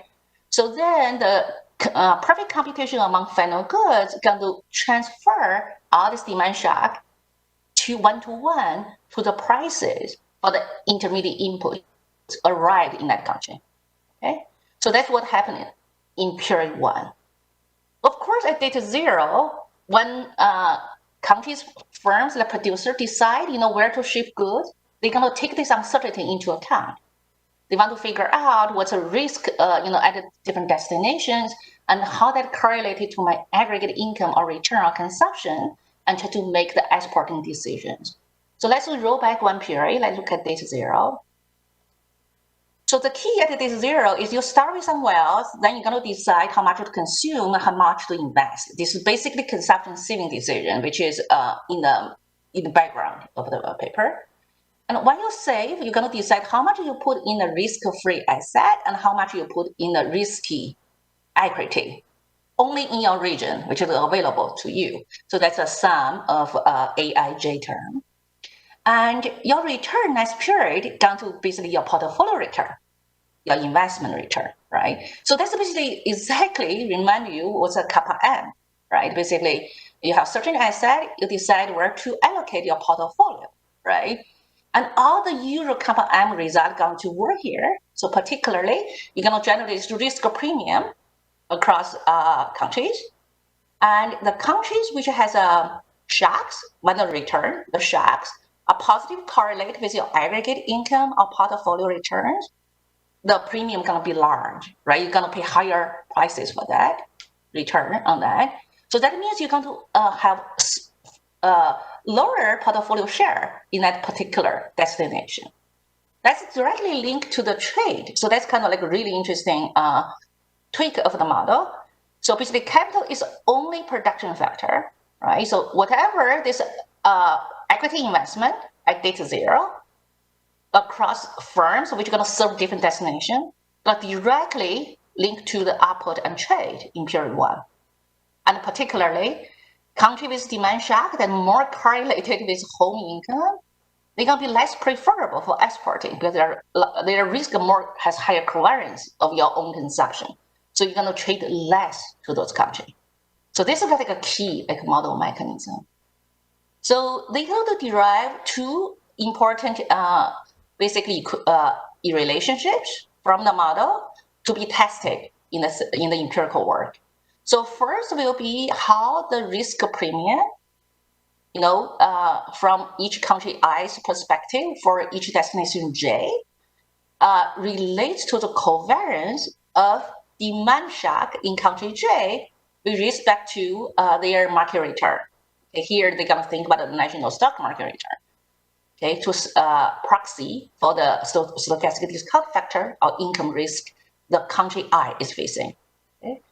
And then through the link between the portfolio investment to trade, we can get this modified or augmented gravity condition for trade. So you can see the things in blue, that's kind of like the usual term we know about. Basically, a country I want to export more to country J if country J has bigger market, right? Expect has bigger market, bigger demand in expected term. Or the trade costs from country I to country J are lower. So that's all the usual thing we are familiar with. What's the new term here is how much you're willing to trade, basically send your real quantity of export to that country, also depends on this risk premium, whether this country going to help you diversifying the risk or not. Particularly if the risk premium is bigger, you're going to send less, everything else equal. So that's why key model implications, right? So then what the paper going to do, they just take the linear version of that gravity equation and test it with the empirical data. So this is very familiar looking in trade, right? So the Z here is all the usual determinants of trade, like the distances. You can think about whether you're in the same trade union, the currency, language, so you can throw all the common determinants of trade in Z, okay? And then the key here is to try to see how this risk premium or covariance, right, relates to trade, right? They're going to run the regression at 4-digit level with all the usual dummy variables, importer-exporter pair, fixed effect, right? So the way they construct this risk premium, they're going to use covariance, what I just described, over a 10-year rolling window using monthly data and try to see how that correlates with the quantity of export. And particular here, the return, they're going to use the national stock market return and the monthly frequency. And the demand shock from country J going to be approximated by the growth of imports in country J, right? And we know theory going to predict this coefficient beta 1 should be negative, right? So then they conduct this and with the different versions of the robustness for this result. And it's really interesting. We can clearly see the pattern in the data. So basically you can see the coefficient is negative. So that's basically saying a larger covariance can reduce trade flows, everything else equal, controlling for trade cost, etc., distance, etc. More importantly, this negative impact is more pronounced if the products are shipped over long distance. So give this flavor of the model. Basically, if there's a long delay of shipment, so quantity more predetermined, you see more of this negative implication. Or if the goods are shipped by vessel instead of air. So it's all about a delay in terms of delivery and production. So when you have this risk, so when you deliver, demand shock might be different, can move prices around, and that can to be more important. You can see that empirically. Yeah. So then the paper move on to try to do I think a relatively simple calibration with this two-period model to the world economy, and then they try to conduct some counterfactual. So the counterfactual is the following: is what if all countries shock become perfectly correlated? It's not what we see, but they become perfectly correlated. So what will be implications in the model, in this counterfactual? And they have some very interesting numbers here. Okay? So that's basically what the paper did. Let me offer some of my comments, not in particular order, right? So I really like the paper after reading it. So the things which is stuck in my mind through reading it is this limitation of this two-period model. I think it's really simplified the portfolio decision because this is the last period. You don't need to worry about the prices going forward, right? Basically changes in prices, etc. But on the other hand, it's going to miss a lot of interesting dynamics, which we really care about. When I first look at the paper, the title of the paper, what I expect from the paper. So first, you also documented, these are going to be systematic patterns, in terms of demand shock over time, right? The covariance is going to move, right, in terms of mean and the dispersion over time, which is expected given the integration of the financial market and also international trade market, right? But somehow the paper not able to speak to that, this dynamics over time, given the limitation of two-period model. Okay? So what about if we can push more from this two-period model? Can we basically think about something like a comparative statics over different periods? Because we know trade become more integrated and also financial market become more integrated. Is there something we can push along different periods, different time periods, and has different regularities, and try to push a little bit more from the model, right? So that's something I would love to see. And I'm going to talk about counterfactual. I'm going to come back to this. I think this will be better counterfactual to understand from lens of the model. So then go back to George's early presentation, right? So with two periods, there's no incentive to use any inventory, etc. Because this last period you eat all, right? But imagine if there are multiple periods, then they are more like a diversification can be achieved just by simply using inventory, for example, right? So how that can impact the result, particularly when we think about quantitatively, George just showed how the inventory, kind of matters for the demand shock, adjustment. And also, over time, things have been changing. We have more like a real-time delivery system, right? Basically look at the demand shock in a particular country and then shift it right away, right? And how that going to also change the way we think about the model through lens of the model. Okay? And another thing is more like connecting to the literature. So here's purely demand shock, even in the quantitative analysis, right? But we know there are large literature focused on supply side shock, show how that's important, for business cycle, even long run trade and production growth. So how do we think about that? So a mission of the supply shock, will that change anything of the model in terms of both empirics and quantitative, right? I think some discussion along this line are kind of incorporating to a certain degree will be useful. Are they complementary? Do they have the same implication, etc. Right? I'm expecting the result depends on the correlation with demand shock and supply shock, right? And then some minor quibbles. The final goods have a free traded, and they have this linear function when you're aggregating out final goods across country, which is really simplify the model. But we can think about a little bit the implication of all that. And another thing is in the empirical analysis, demand shock is proxied by import growth, but in the quantitative model, they are more proxied by expenditure growth. So can we do a robustness consistent check to see whether the results hold? And again, is this understanding, how we even think about demand shock from the data, right? What's the best proxy for demand shock, right? Hi, Jing. You're a bit over time. Okay. So I think I can leave it as there. We can talk more with Inga. I think the last thing I want to say is I'm not sure I learned too much from the counterfactual exercise you conducted because, other movements are endogenous. So I think the better counterfactual exercise to be, or analysis to be done, quantitative analysis to be done is think through period and how the changes in the underlying co-movements and what kind of role that played in terms of the growth in trade and also portfolio development. So sorry for being over time. I think this is a great paper, and hopefully I'm looking forward to see a better version of the paper down the road. Thank you very much, Jing. So unfortunately, we're quite behind. So maybe we could, Inga, have your reactions to Jing's discussion just for like 1 minute, so that we can wrap up the session. Okay. Thanks very much for taking the time to look at this paper in detail.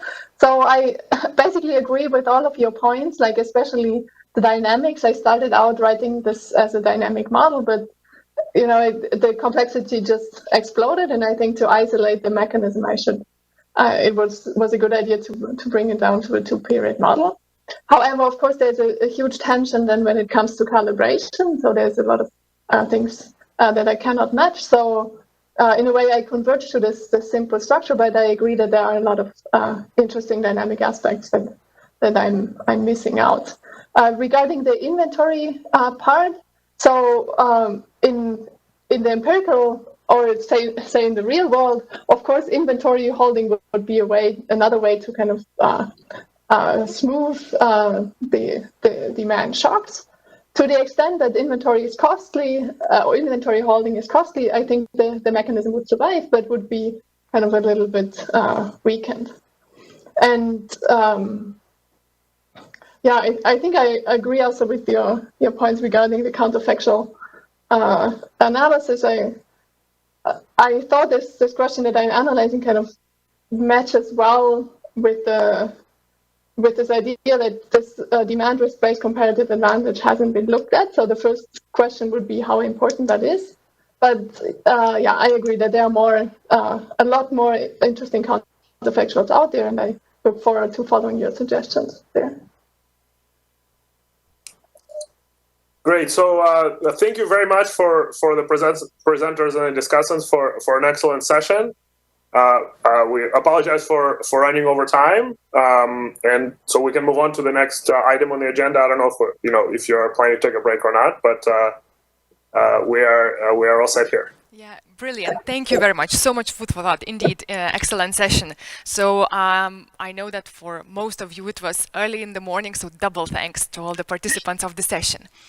And now we are moving to the next item on our agenda, and it is my pleasure and privilege to actually introduce our next keynote, Beata Javorcik, who is EBRD's chief economist, advising the president and the other senior staff members on the bank's management on economic issues of strategical and operational importance.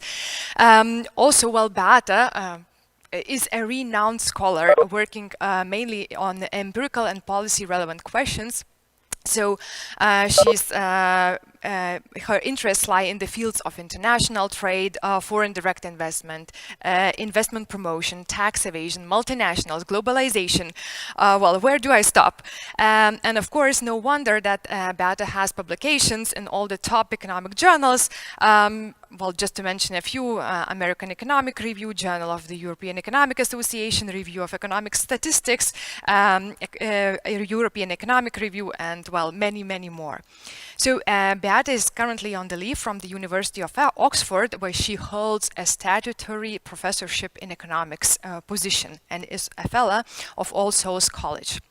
She is also a member of the Royal Economic Society's Executive Committee and a director of the International Trade Program at the Center for Economic Policy Research. So next to all the merits and all the achievements so far, I have to confess also that we are very happy, a little bit proud and super excited about the fact that Beata's most popular paper, the AER paper on FDI and productivity spillovers, is actually based on the Lithuanian firm level data set. So, well, that makes Beata a perfect and brilliant keynote for our joint research conference.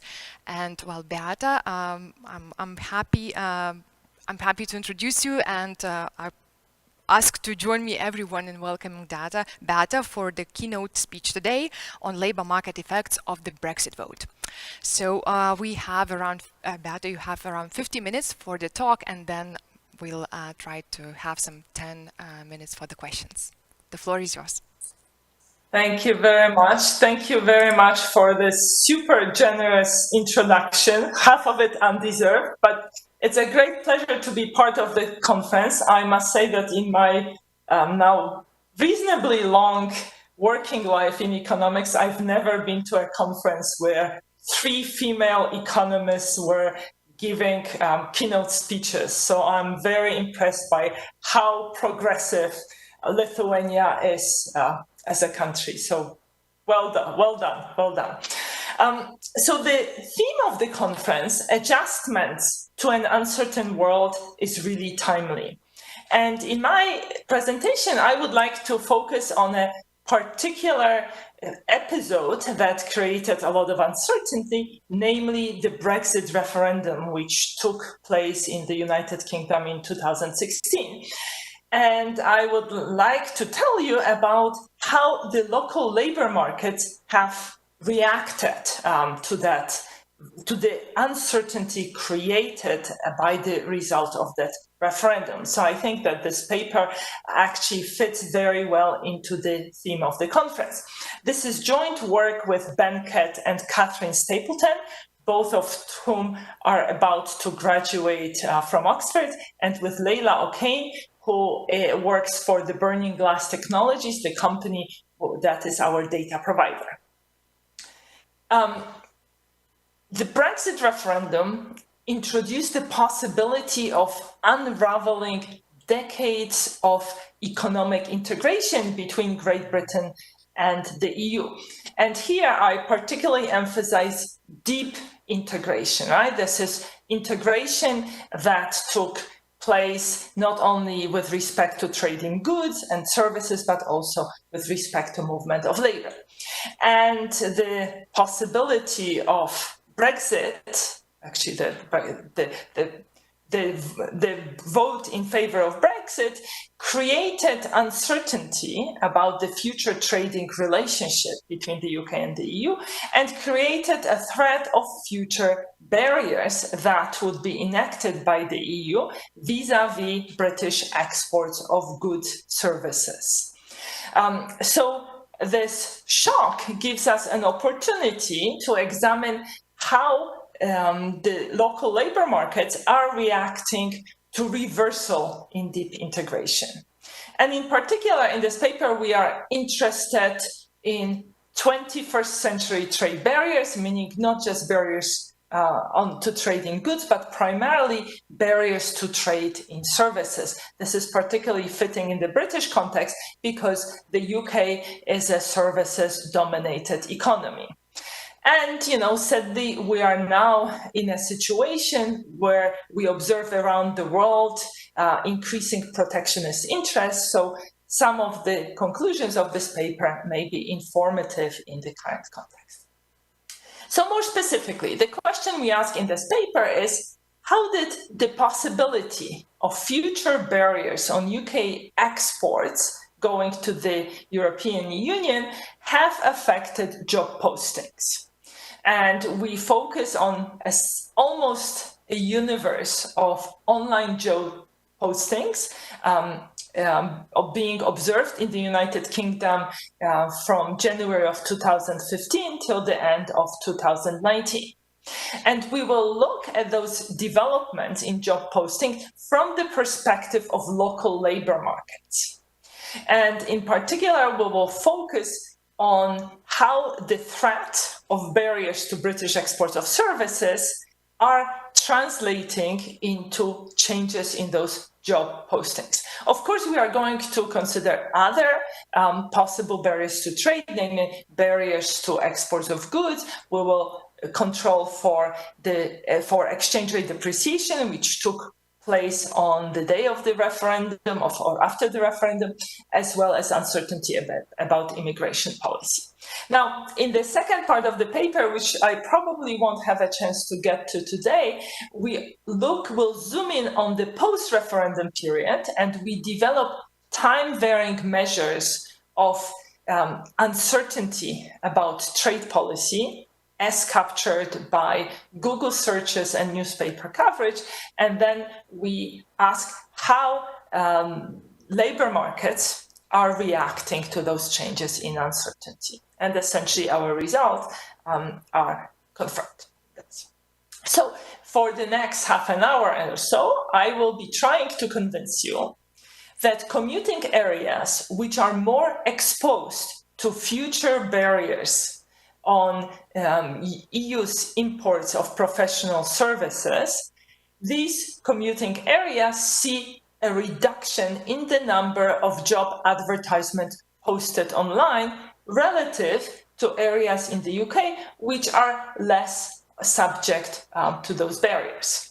I will try to convince you that this impact of these barriers is particularly strong in financial services, and that this effect is primarily concentrated in highly skilled jobs and professional jobs. So these are good jobs that suddenly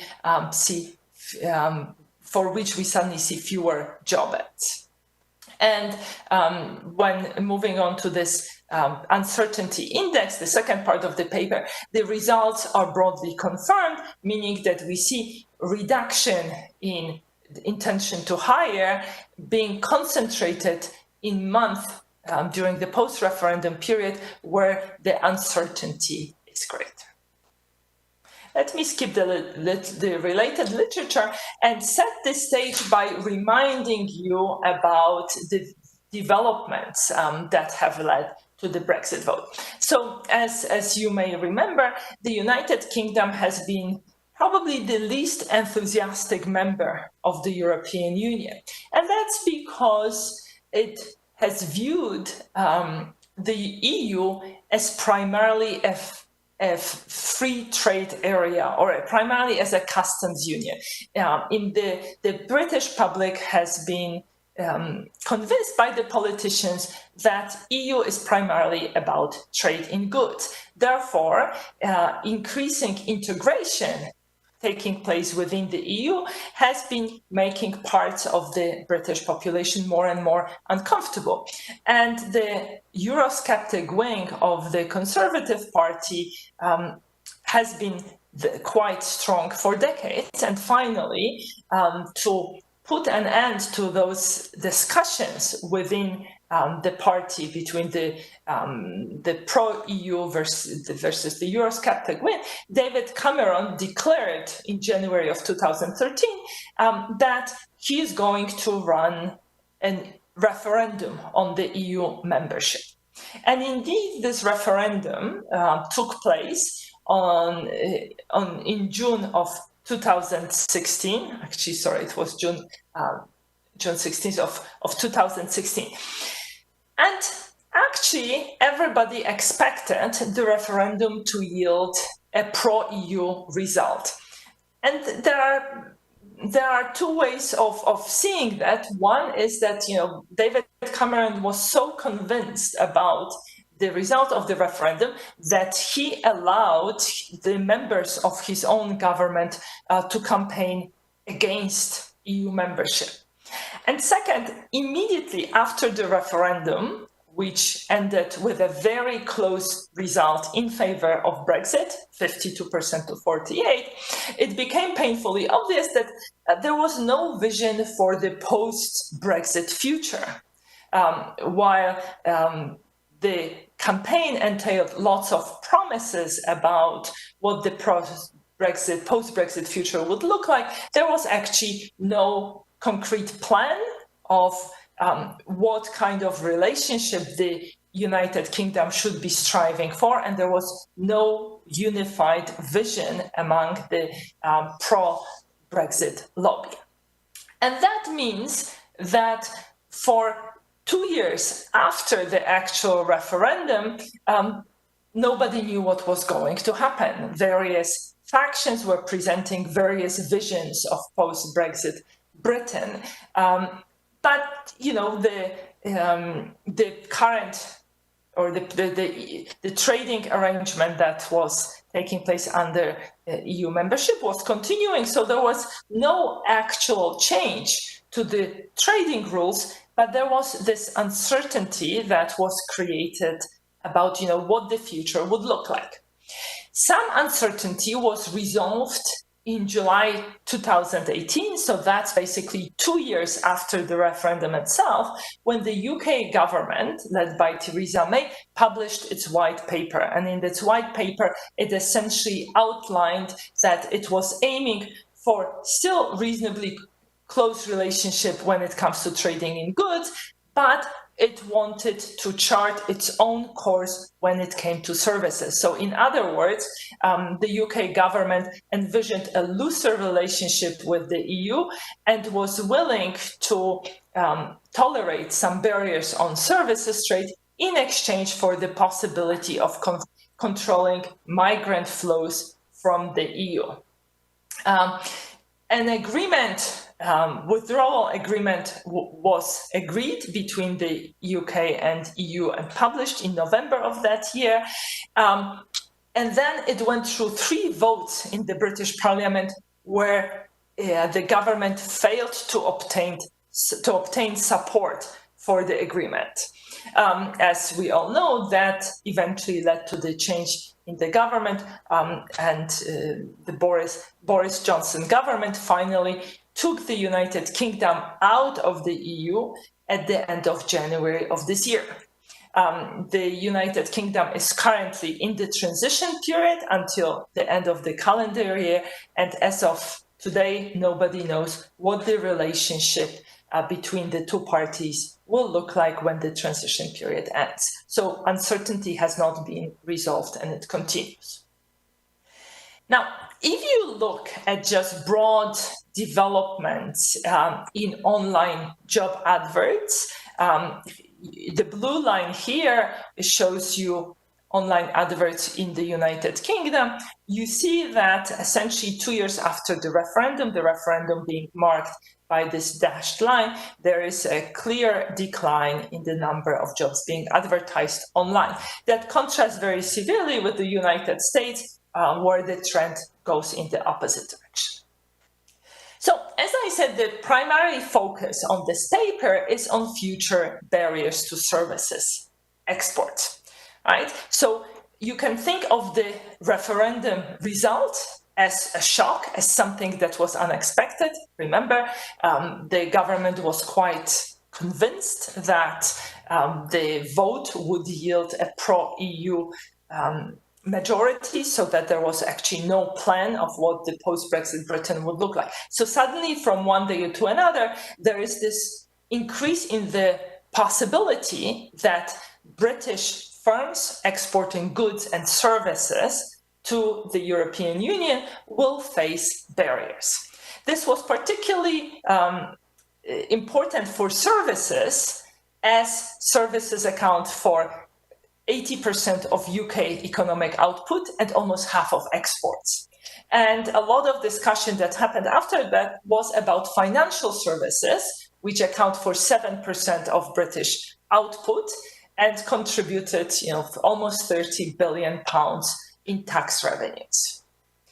So what's the issue here? The issue is that if there is no agreement between the UK and the EU, and if the United Kingdom leaves the single market without an agreement pertaining specifically to services trade, it will be treated by the European Union as a third country. So the UK will be trading services with the European Union on the same terms as other members of the WTO. So essentially, the GATT terms, General Agreement on Trade and Services, will determine the trading relationship.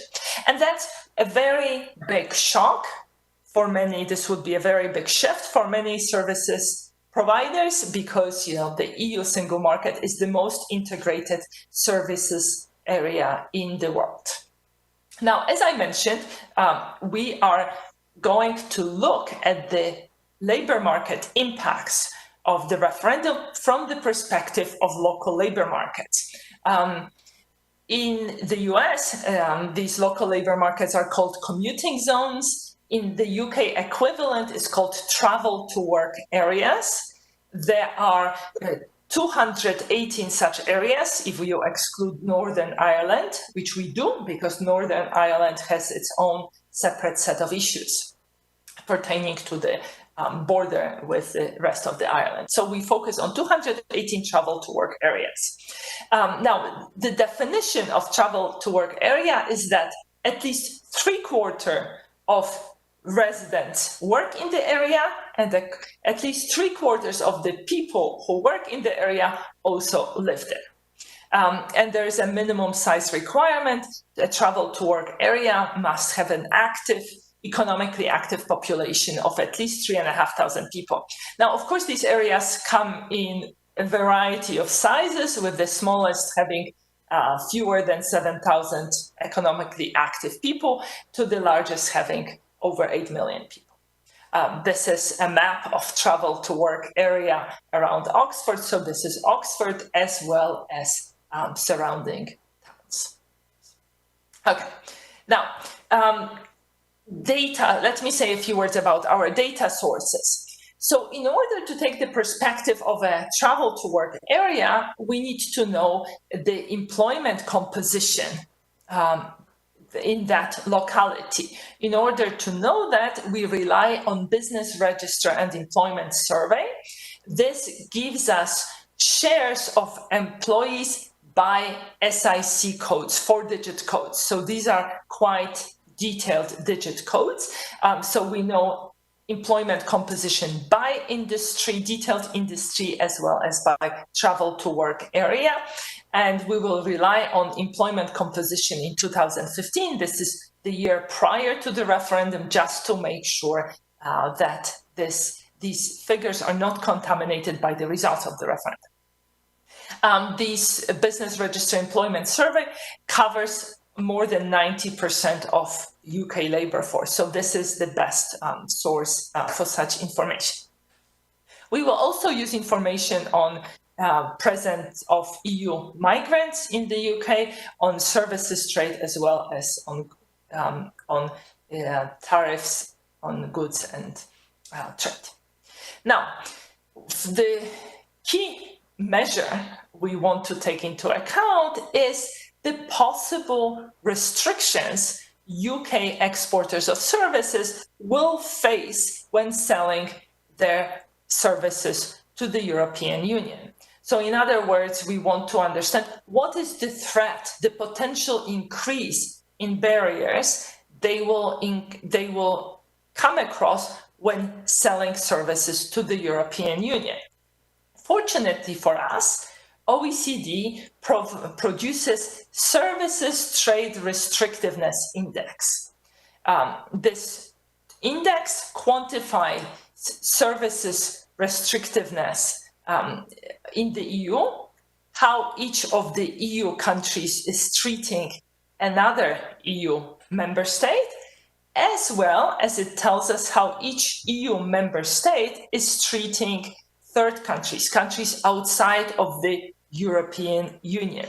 Now, to be precise, we are really talking here not about the EU, but rather the European Economic Area, which encompasses, in addition to the EU, Iceland, Liechtenstein, and Norway. But I will, as a shorthand, I will be speaking about the EU. So we know how each of the EEA members treats fellow EEA members versus how each country treats countries outside of the EU.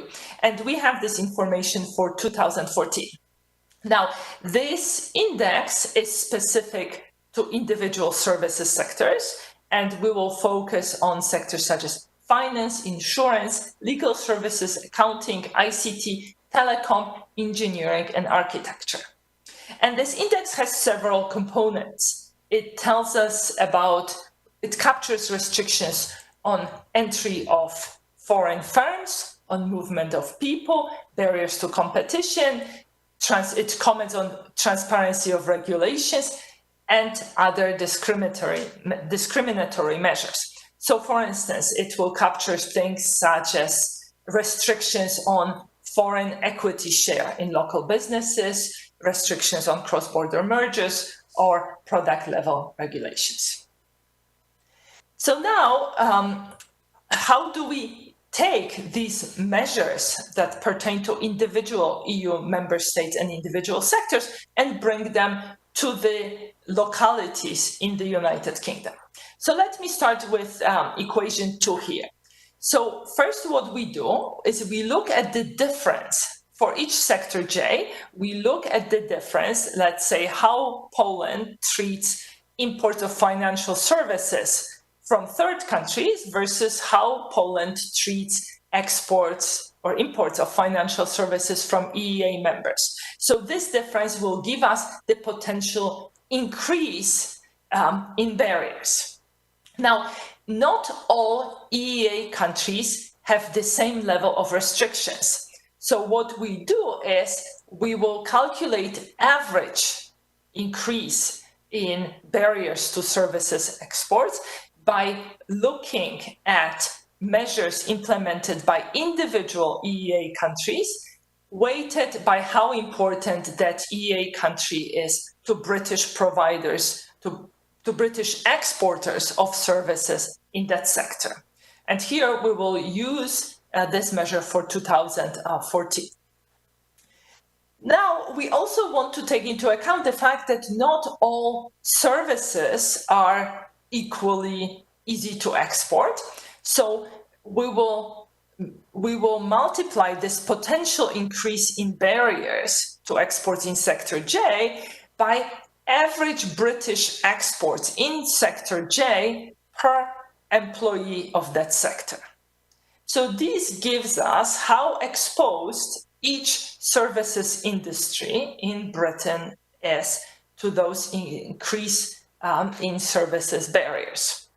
And then to take it to the level of travel to work area, we will sum this exposure to trade barriers over all services sectors, and we will weigh them by how important that sector is to particular locality, where the importance will be measured by employment share. So in other words, localities where sectors with high barriers account for a large chunk of employment are more exposed than localities where those sectors don't account for many employees.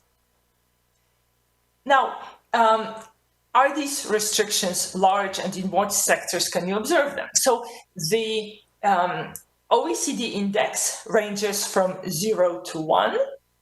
And here you see some examples of country sectors pairs where the increase in barriers would be quite large. So for instance, Poland has quite a lot of barriers to imports of legal services from WTO members. The value of the index is almost 0.8, and that's because, for instance, foreign lawyers who want to practice in Poland have to take a local exam, and there are also restrictions on foreign equity shares. In contrast, Poland is not very restrictive when it comes to treatment of EU law firms, right? That's the dark blue bar. So you see that the potential increase in barriers that British firms operating in the legal sector, British firms providing legal services, would be facing for their exports on their exports to Poland is quite large, right? So the threat of barriers in the event of no agreement between Britain and the EU is quite large. You see a similar figure when it comes to selling legal services to Luxembourg. In the case of Slovakia, there will be big increase in barriers to exports of engineering services. Hungary and France would have big barriers when it comes to legal services, but there are barriers in other sectors, including engineering, computer, or accounting. Now, you may think that this increase in barriers to services exports, it's something that's pertinent only to London. That's actually not true. Edinburgh, Halifax, and Trowbridge are the travel to work areas which would be affected most by enactment of these barriers. London is only actually in the 6th place. So, and here this chart shows you that this map of the United Kingdom shows you which localities are particularly exposed. These are the localities shaded in darker colors. Now, of course, services are not the only thing that the only exports that would be affected. Trade in goods would also be affected, though tariffs the EU charges third countries, or MFN tariffs that the EU charges WTO members, are not terribly large. Only 40%, almost 40% of them are above 5%, and only 2% of them are above 50%. right? So firms, how much firms would be affected by potential threat of tariffs depends on what kind of products they export to the EU. And that's what we will take into account in our baseline analysis. In extension, we also take into account the fact that firms may be affected by import tariffs the United Kingdom may introduce after Brexit, as well as how firms may be affected by protection that British tariffs could potentially give them. Now, the reason why we don't include these tariffs on imports in the main analysis is that, first of all, there is very little action on tariffs. As you will see, tariffs will not matter very much, but it is because quite early in the post-referendum period, the British government made it very clear that they did not have any intention of introducing high barriers to trade in goods outside of agriculture. So essentially, the view was that Britain wants to remain open to international trade, and it would pursue free trade outside of agriculture. So essentially, the belief was that there would be no import tariffs. So just like with exposure to exports of services, when it comes to exposures to barriers to trade in goods, we basically look at the average tariff that would be valid in the post-Brexit period. So basically here we consider a scenario where you go from free trade, no tariff whatsoever, to being treated equally, to being treated the same way WTO members are treated. So the average MFN tariff pertaining to a particular industry, this would be weighted by a pound of exports per person employed in that industry. So this would give us exposure to tariffs for each industry. These are 4-digit SIC industries. And then we bring it to the level of locality by summing over all industries and weighing the average using employment share in that locality. So localities where lots of people are employed in sectors that potentially could face high tariffs, these are localities that have greater exposure to tariffs. And again, here you see a map, and you see that there is quite a lot of variation across travel to work areas within the United Kingdom when it comes to this exposure to tariffs. Now, let me say now a few words about the core data, the data on job postings. These data are compiled by Burning Glass Technologies. This is a private firm which scrapes the almost universe of online job postings. They do it on a daily basis, and they scrape more than 40,000 online job boards and company websites. And what they say is that if the same ad appears on multiple websites, they will only count it once. So in other words, they delete duplicates. So there is no duplication in their data. So this data is daily, though we will use information aggregated to a monthly level. We will focus on the period from January 2015, so this is more than a year prior to the referendum, till the end of 2019. And during that period, we observe almost 30 million job ads being posted in the UK. These posts are classified by Burning Glass Technologies according to travel to work area. This is a standard UK classification. And how do these job postings compare to the universe of job posting? Well, nobody truly knows, but we have looked at a survey of vacancies. This is the best source in the UK, which tells you something about jobs being available, though it is also a survey, not a census. And basically, we see that over the time period under study, our BGT data covers on average 86% of total vacancies in the survey. So the coverage seems pretty good. Now, if you look at raw data, obviously you see a lot of seasonal variation. The red line here is the date of the referendum, and what you see is, there is some dip in January, but that's presumably sort of more seasonal dip. But then you see a sort of clear decline in the later period. Remember, as I was mentioning, initially after the referendum took place, everybody was stunned and nobody really knew what kind of trading relationship one can expect with the EU. Now, so in the baseline specification, what we do is we relate job postings in each travel to work area in each month to the exposure to trade barriers. So how this locality is potentially exposed to European trade barriers. And this exposure to trade barriers, which is a location-specific time-invariant variable, is interacted with a dummy for post-vote.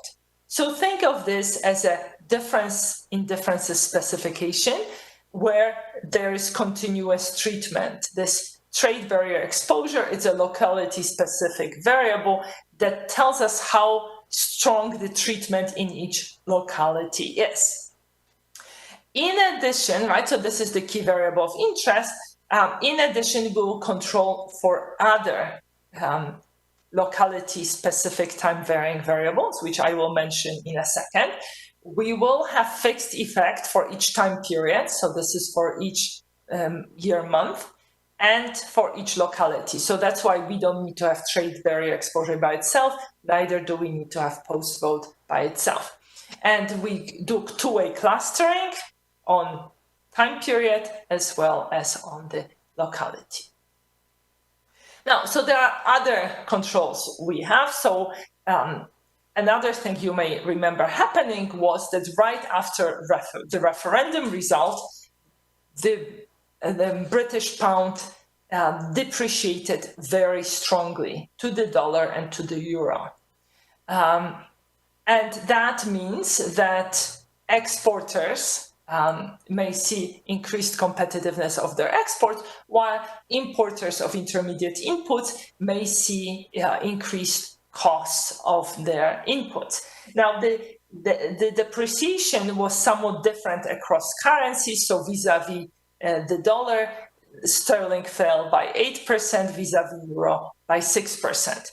So what we do is we look how this depreciation in that particular moment in time affected various sectors given their geographic concentration of trade. And this is a variable which comes from the work of Swati, Inga, and co-authors. So we have one measure for exports, one measure for imported inputs. These are industry-specific variables, time invariant, so they will be also interacted with the post-referendum data. Now, another channel that deserves attention is migration. So the big part of the Brexit debate was desire to control migration. The British government promised that overall migration flows into the UK would go down into tens of thousands instead of hundreds of thousands. Of course, being part of the single market, the UK was unable to control migration. And as we know, the government promised that migration will be controlled after Brexit, after the transition period ends, which means starting January next year. So what we want to do is we want to control for the presence of migrants, of EU nationals in a given locality. So it's essentially the same idea. We know employment shares in various industries in each locality, and we know the share of EU workers in total workforce in that industry. Now, we actually know more than that. So our localities, we have, remember, 218 travel to work areas, while presence of EU workers, we have it broken down by industry, though these are more aggregated industries, so these are one-digit industries, and we also know it by broadly defined regions. So these are 11 NUTS1 regions, and this information comes from annual population survey. And we are able to distinguish between nationals from the EU as a whole, as well as nationals from the new EU member states, Poland and Lithuania being two countries that are quite represented there. So finally, some results. So if we just have exposure, if we just focus on potential barriers to services and our locality and time fixed effect, what we find is a strong statistically significant negative association, meaning the greater the exposure of the locality to barriers on services export, the lower the number of job postings after the Brexit referendum. Next, we control for exposure to potential tariffs on exports of goods. Then we control here for these exchange rate controls. Then we control for presence of EU migrants and migrants from new EU member states. Basically, well, no matter what we do, we get a strong, significant negative relationship between being exposed to barriers on services exports and job posting. So the greater the threat of barriers, the lower the job postings. So areas that potentially stand out to lose their access to the EU market see a decline in job postings. As you see, there is not much action when it comes to tariffs on goods. How big are these magnitudes? Well, one standard deviation increase in exposure to barriers on professional services exports reduces postings by 3%, 3.1%. How much is that? Well, on average, a locality posts 2,400 jobs. So that means average locality would have 74 fewer postings per month. Now, if we were to try to aggregate this effect, so like assume that if all travel to work areas were exposed to barriers at the level of 10th percentile of the distribution, cumulatively there would be 1.5 million fewer postings. There were 1.5 million fewer postings due to the uncertainty created by the referendum. So in other words, had there been no referendum, we would have seen 1.5 million more posting over the post-war period. To put this into perspective, 33 million people were employed in the UK last year. So this is a non-negligible number. Now, next, you may be wondering, could it be that there were some pre-trends? Could it be that those professional services industries were already registering a decline prior to the whole Brexit referendum and the whole Brexit conversation? So to shed light on this, we estimate separate coefficient quarter by quarter. Right? And this is the quarter of the referendum. This is quarter before. And here we exclude 2 quarters here as the baseline. So what you see is that there is no evidence of pre-trends. There is no evidence of anything happening prior to the Brexit referendum. And then there is no statistically significant effect observed until the second quarter of 2018. So basically, 2 years later, you see statistically significant effect, and then there is a big dip, and this negative effect persists. So again, why second quarter of 2018. Well, remember, this is the time period, July 2018, July 12th. This is the day when the government, Theresa May's government, finally publishes a white paper, which for the first time spells out the vision of the post-Brexit Britain. It spells out what it is that the United Kingdom expects from its negotiations. Right? And as the Financial Times reports on that day, this is a real blow. This white paper is a real blow for the UK financial services and related professional services sector, right? And, you know, the headline is Citigroup lashes out at the Brexit white paper. That's because the paper makes it clear that while the UK government wants to pursue free trade in goods, they are willing to accept barriers to trade in services in exchange for the ability to control migration. Remember, the EU made it very clear from the very beginning that the four freedoms cannot be separated: freedom of movement of goods, services, capital, and people. So you cannot have barrier-free access for goods and services while restricting flows of people.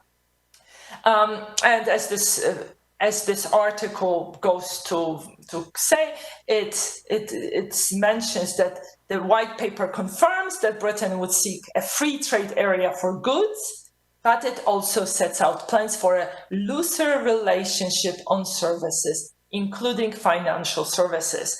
The white paper is very explicit in saying that Britain wants to have freedom to chart its own path when it comes to services. Now, of course, this paper was not without controversy.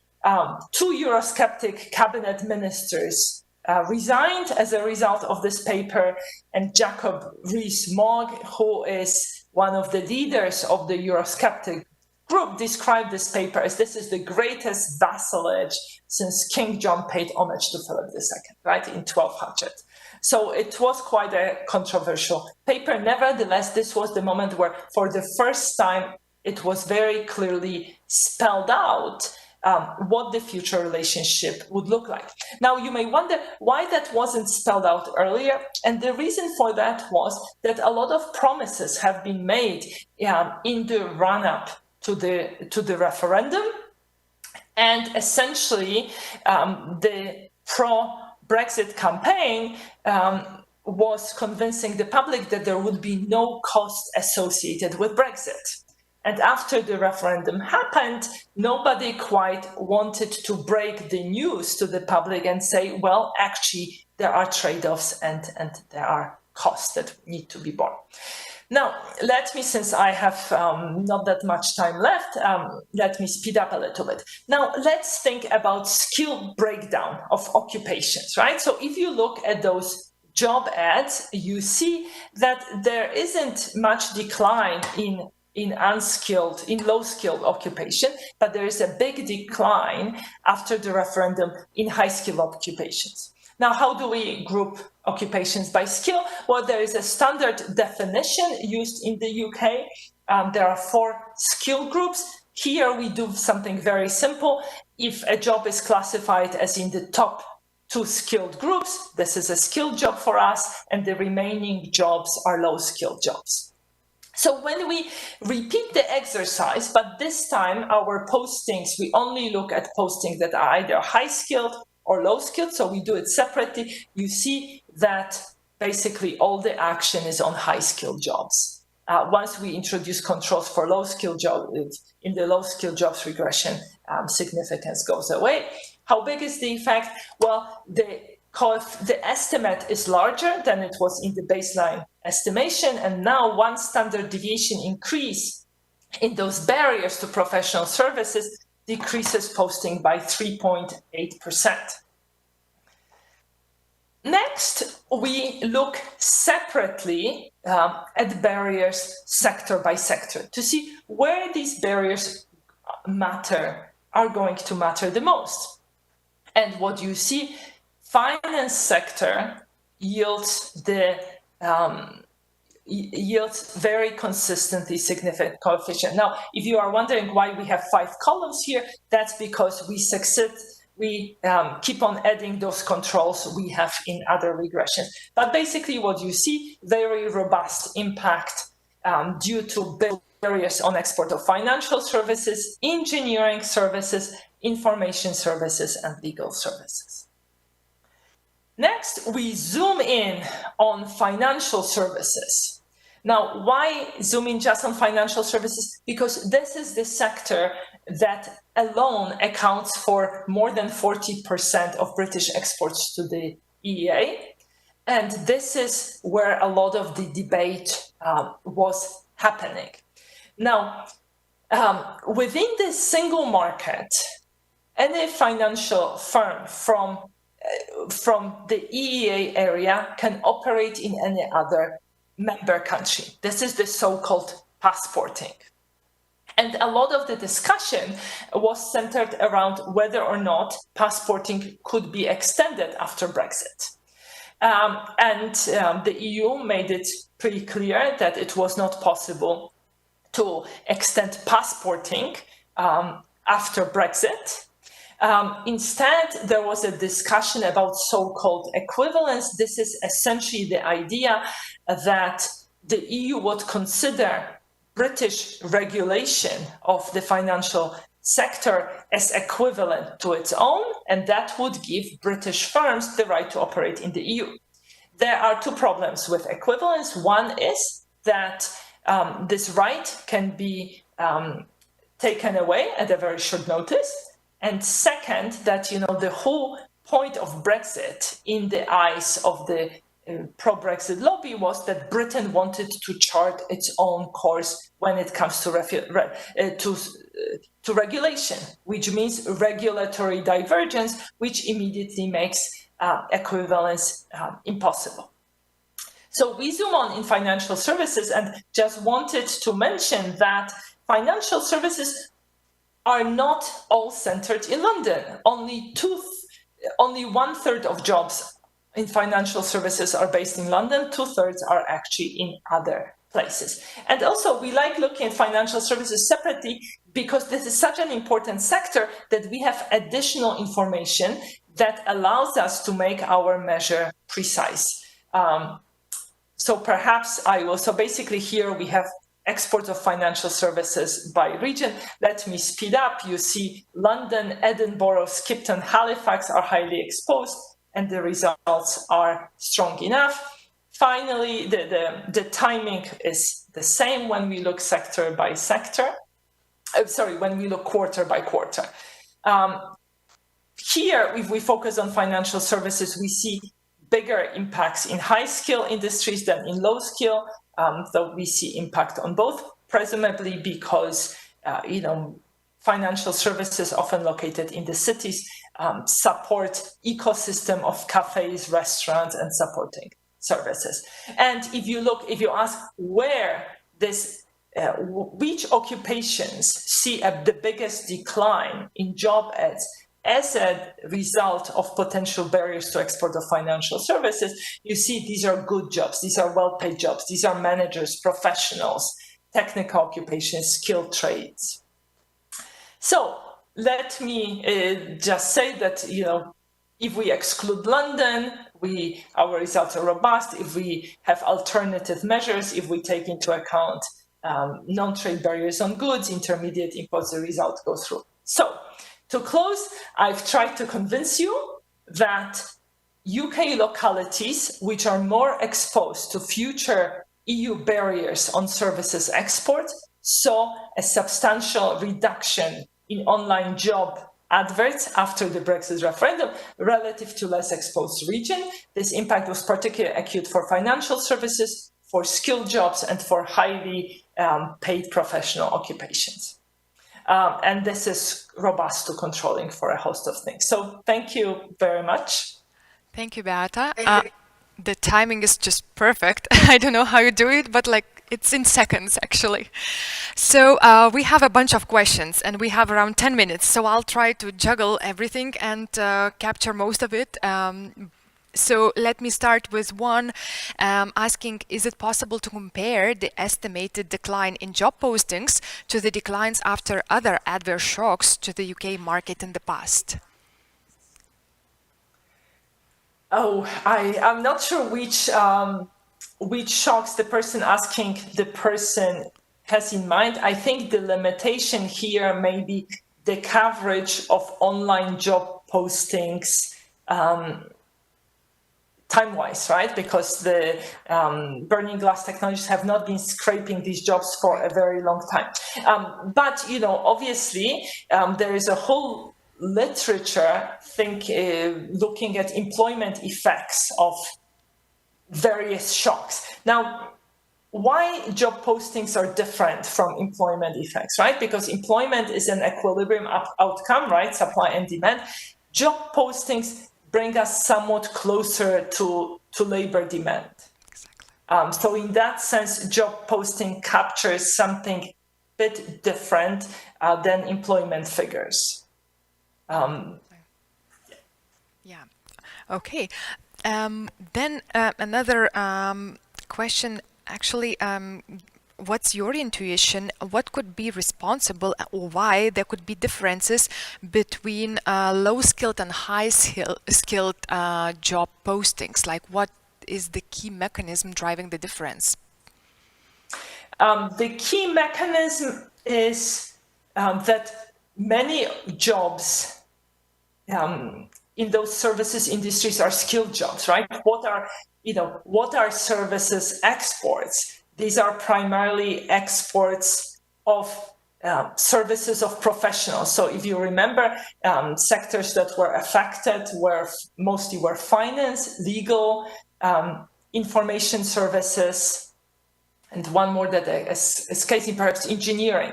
So this is knowledge of individuals that is being sold abroad, and these are primarily highly skilled individuals. I think the question is perhaps why should be less skilled jobs affected? And that could be because, you know, if you're running big office buildings, you also need people to clean them, people to maintain them, people to run coffee shops and restaurants in that area. Okay, thank you. Then one more question. Can you observe spillovers outside of the UK?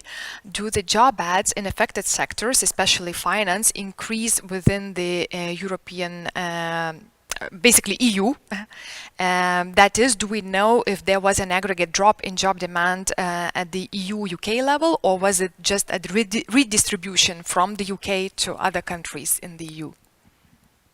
So just a few days ago, we got this information for France and I believe Germany. So we are in the process of looking. So stay posted. Hopefully in a month or so when I am presenting this paper next time somewhere else, I will have some results to show on that, because that's a very natural question. And actually we cite in the paper a survey that was listing, I think, a very large number of institutions, financial institutions, that moved their facilities, at least partially, from the UK to the continent. All right, thank you. Since we have still some minutes, I might ask my question. I was actually quite surprised by this result, that the presence of the EU nationals in the labor market in those sectors, specific sectors, actually were dampening the effect on the job ads. If anything, what we see here in Lithuania being discussed, like many people are saying that they are quitting jobs because of the job uncertainty and they are coming back to Lithuania. So I would somehow naturally probably expect a higher increase in job ads just because, well, the supply of labor went down. But it seems that your results is the opposite. So I don't know, do you have any insights on that? Yes, so first of all, these results are not terribly robust, but you're absolutely right that those that appear significant go in the other direction. One anecdotal piece of evidence I've heard was that there was a fairly popular restaurant chain that closed down, and it closed down prior to the pandemic, so this is not the pandemic effect, because after the Brexit referendum, the supply of Eastern European chefs went down. There were fewer people willing to work waitressing jobs at the level of wages that was being offered. That's simply this, and simply it just made the whole business non-profitable. So it's Eastern Europeans leaving means that it may not be easy to find equally qualified people who are willing to work at the same wages. Okay, all right. And then one more question. Well, would you think, and that's probably I'm asking now for your judgment, would you think that this uncertainty around Brexit, or as in the aftermath of the Brexit referendum, has already absorbed all of the effect, or would there be more effect on the job postings and job ads and, well, basically supply of labor, demand for labor, sorry, after the actual Brexit happens? So basically looking forward into 2021. So has this anticipation effect already been the whole effect, or will we see some other big wave or chunk of jobs? So econometrically, it's going to be very tricky to distinguish between because of the pandemic. However, if you ask me about my intuition, well, first of all, Brexit has happened. Britain left the EU as of end of January, and right now is in the transition period. And negotiations are ongoing, and if you follow the news, there is a lot of discussions, and there are some surprises surprises when it comes to the British negotiation position. You may have heard that the main lawyer in the civil service resigned, given the negotiating stance that was considered by the government. So uncertainty continues, and I think that it will not be resolved until the end of the transition period. So depending on whether or not there is an agreement, I would expect to see a reaction of the job market. All right. Okay. So I guess, well, we still have some other questions, but we are desperately short on time. So I thank you very much, very sincerely. That was a really insightful talk, and well, looking forward to meeting you live and welcoming you here in Vilnius at some point. Thank you, Beata, and I'm transmitting the virtual applause for everyone who was listening to you, to your speech. Thanks a lot. Thank you very much. Yeah. Sorry, Beata. Go ahead. I just want to say thank you very much, and I hope that next time we will see each other live in Vilnius. Exactly. Bye-bye. Exactly. Let's hope for that. All right. So now, for those who view our conference, we are breaking for some 5 minutes, and then we are coming back with session 4 on macro effects of uncertainty, and my colleague Povilas will take over the floor. Thanks, and see you soon.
Welcome back. And last but not least, our session on the macroeconomic effects of uncertainty. So without further ado, since I know that all participants are ready, let me introduce them. So let's get started with Dario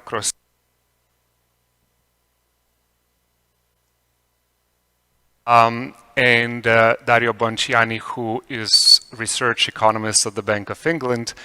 So we will learn about uncertainty-induced reallocations and growth in our first session. I guess since we are running slightly behind, like we are a little bit not really observing the time, let me maybe start and then let's take it from there. So you have 30 minutes and let me just, all participants with the codes can raise the questions and then I will articulate them. So Mariana, the virtual floor is yours. Okay, thank you very much. Let me share screen.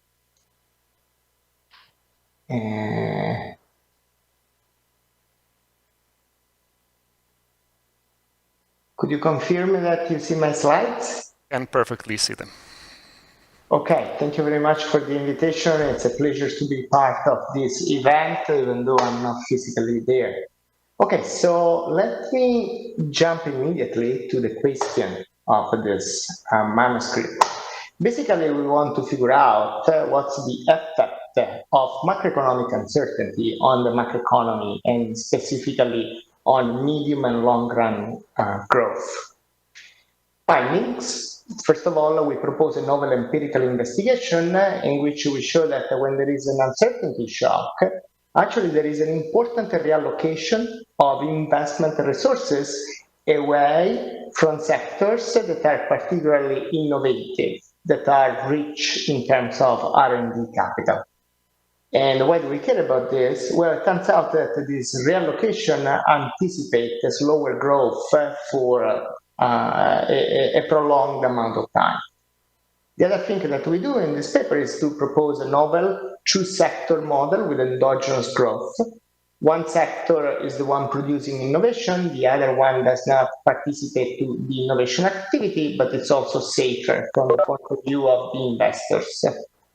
We show that in such a setting, when you have a volatility-averse representative agent, the model reproduces what we see in the data. Namely, when a volatility shock materializes, so uncertainty increases, there is a reallocation away from innovation. Innovation is perceived as risky. The agent switches to a safer investment, but that comes at the cost of lowering innovation and produce a growth slowdown, more or less like we see in the data.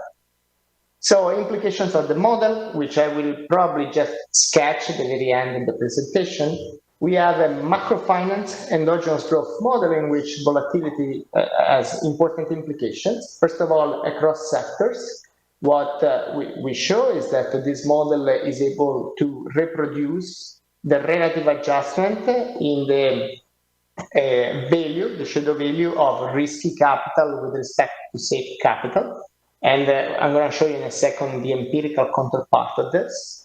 And the other thing that we see is that volatility, even though it's a second order shock, it's actually producing first order effects because in the aftermath of a bull shock, the CEFER sector expands, but that reduces expected growth. In the aggregate, real growth remains persistently slow, and we also reproduce a very prolonged decline in the real interest rate, consistent with the patterns observed over the last 20 years in the data.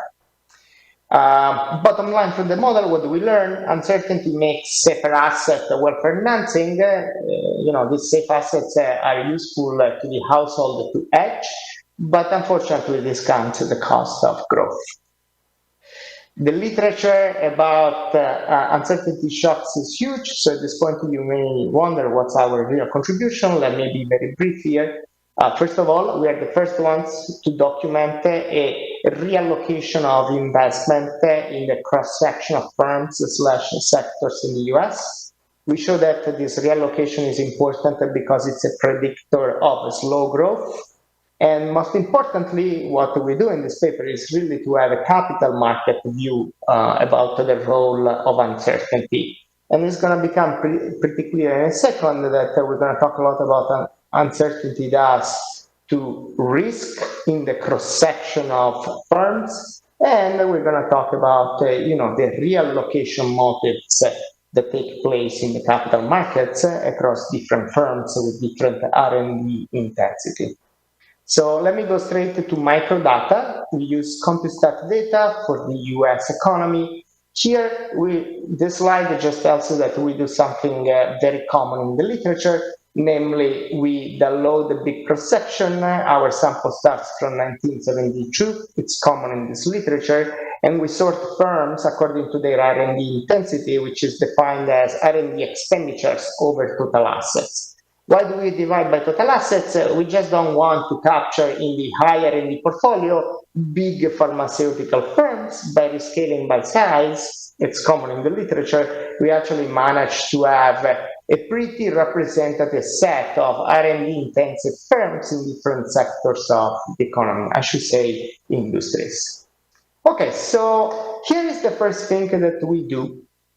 From a finance perspective, we are interested in the contemporaneous reaction of market equity excess returns for portfolio I with respect to volatility shocks and Z shocks. Let me tell you what these Z shocks are. We want to, in principle, disentangle pure second moment shocks from level shocks. Level shocks are defined in a very broad way.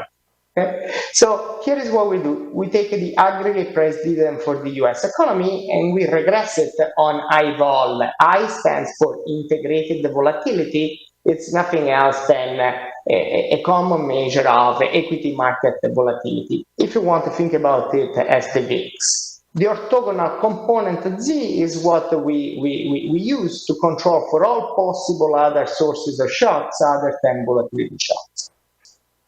And there are a lot of numbers in this table, so let me simplify. Let me focus on a portfolio that goes long in high R&D intensity firms and short in low R&D intensity firms. Basically, this HML R&D tells you what's special and unique about the high R&D firms compared to the other regular firms. We know that on average, they pay a higher risk premium. This was already well known. R&D firms are riskier on average. But what we didn't know is that with respect to volatility, this coefficient is substantially bigger for higher R&D firms than for lower R&D firms in absolute value. All this is saying is that when a volatility shock, the market value of R&D intensive firms really declines a lot compared to all of the others. If you believe that an adverse volatility shock is a source of risk, what this is telling you is that R&D firms are riskier with respect to vol shocks. But that's not the end of the story. We are also interested about capital allocation. So the other thing that we do still at the portfolio level is to look at growth rates over multiple horizons. The horizons are here, 3 years, 4 years, 5 years, of either investment in fixed assets or variation in R&D intensity. So think about the left-hand side panel as just focusing on tangible investment, and this is instead about variation in investment in innovation-oriented assets, intangible assets. This is the specification that we have at the top.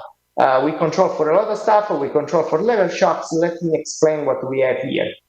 At the portfolio level, we believe that the sensitivity with respect to volatility shock may be portfolio specific, and in order to have a parsimonious specification, we assume that the sensitivity is equal to a common component, B0, plus something that depends on the average R&D intensity in the portfolio that you see. So it's just a nice way to figure out whether the exposure to these volatility shocks is different across portfolios because they have different R&D intensity levels. And what we already knew from the literature is that B0 is negative. Ball shocks are bad for the aggregate, for the average firm. But what we show in this table is that actually this negative reaction is much more pronounced for firms that have a high R&D to asset ratio. Okay, so R&D firms experience the largest decline in market value, and they also experience the largest decline in investment following a volatility shock. This is true both when you look at fixed investments and when you look at R&D future expenditures. You can be very ambitious, and you can actually run all of this at the firm level. In this case, we have a firm fixed effect here. And also notice that once you go to the firm level, you need to decide whether to have a balanced panel, or whether you want to have a bigger cross-section. That's the difference across these columns, just because you consider firms that are not in the sample from the very beginning until the very end. So if you allow for entry and exits, you can enlarge your cross-section, but the bottom line is always the following. R&D intensive firms tend to experience the strongest decline in future investment growth rates. And if you use a wall test, or if you measure the R-square variation with and without this term in blue, you're going to see that this is not just statistically significant in terms of stars. This is also important to explain the variation in investment flows. Okay. So this is not in the current paper, so it may be unfair for my discussant, but let me tell you what we also know. We discovered this during the summer. If you run similar regressions at the firm level, you can also prove that volatility shocks are very disruptive for innovation output. So when there is a volatility shock, actually the number of patents and the value of patents produced reduces a lot, and they are extremely disruptive also for future growth opportunity as measured by future Tobin skew. And this is just a remark. If we were to enrich our definition of intangible capital, which is useful to come up with the innovation, and we were to include SG&A, we would get very similar results. So bottom line, ball shocks are actually first order shocks because they undermine innovation-oriented investments. Why do we care about, at the end of the day, this reallocation we talk about? Super simple point, take aggregate productivity in the US. This is a growth rate over different horizons, 5 years, 7 years, 10 years. Take a bunch of macroeconomic controls, including the controls for credit conditions, and then use here one of our capital measure index. Basically, these two indexes measure how many resources are allocated to higher-end firms compared to the total sample, to the total perception that we have in CompuStat. This is the total asset ratio. Here we focus on ratio of investment flows. No matter what, you see that there is a positive and statistically significant coefficient. What this means is that every time there is a reallocation away from the higher-end firms, future productivity growth declines, and it's actually a very persistent effect. Okay, so you may say, fine, this evidence is interesting, it's novel, but perhaps it's not so convincing because it's just based on CompuStat, on the universe of CompuStat firms. It's not clear whether this is very general. That's why we look at macro data. Goal number one, we want to convince you that this specific way in which uncertainty affects the macroeconomy is a broad phenomenon. It applies also to data coming from the NIPA tables. It allows us to study the impulse responses of macroeconomic aggregates, so the dynamics over time. And also remember, we're going to have a macrofinance model to reach, to be calibrated. We're going to use this part of our empirical analysis to guide the calibration of the model. And the ultimate goal is to have a model that is consistent with the cross-section of private investment flows. So when a volatility shock, we want to reproduce the further decline in investment in the innovation-oriented sector. We want a model that, from a financial point of view, reflects the fact that R&D firms are more exposed to volatility risk. And we want to reproduce the reallocation that we have just documented across high and low innovation sectors. Okay, so let me tell you what we do. We proceed with the standard VAR approach. In the very first specification, that's how we rank variable. We're going to have a productivity first, integrated the market volatility second, and then we're going to have one variable of interest. It could be total fixed investment in the economy, or in aggregate investment, or in R&D. It could be GDP, or it could be number of patents produced. In this setting, just keep in mind that the market volatility can catch a lot of different things. It could be related to fundamental macroeconomic uncertainty, or to sentiment, or other sources or shocks. That's why in a second step of this empirical analysis, we replace integrated market volatility with an ex-ante productivity-based measure of productivity. Maybe to keep it super simple, think about running a GARCH on productivity growth, and then use that measure of uncertainty in the VAR. Okay, so in the aggregate, we observe something that was already present in CompuStat data, in particular in the aftermath of an adverse volatility shock. So when volatility increases, what happens is that private R&D declines, total investment declines, we already knew about that, and then there is a very prolonged decline also in private output. And if you were to run all of this using a productivity-based measure of uncertainty, you would have exactly the same effect. So take away, volatility shocks are actually first order because they disrupt R&D related investments quite a bit, not just in the CompuStat universe, but also in the aggregate. Something similar can be done by looking at number of patents or value of patents. And when I talk about value of patents, I'm referring to the data that have been provided to us by Dimitri Papanikolaou, Leonid Kogan, and co-authors. Okay, so we can reproduce the productivity regressions that I showed you before, and we continue to obtain the same result. Namely, even if you forget about CompuStat and you just use aggregate data, every time there is a decline in the relative allocation of capital toward R&D, you should expect lower productivity growth in the future. And again, this effect is extremely persistent. So long story short, there is a sense in which both shocks are first order shocks, because through a growth channel, through an innovation channel, they become first order.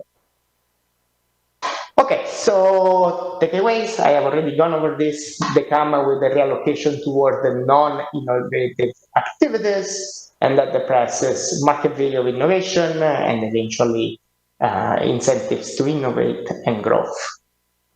Okay, for the model, I have about 10 minutes left, so I'm going to try to be brief.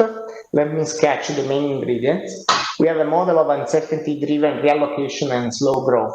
And again, the model is going to be designed so that we replicate what we have seen on the data through a capital market point of view. The capital market point of view has to do with the fact that when a volatility shock materializes, society, investors may decide to reallocate their portfolio, and they will have an incentive to reallocate their resources away from innovation.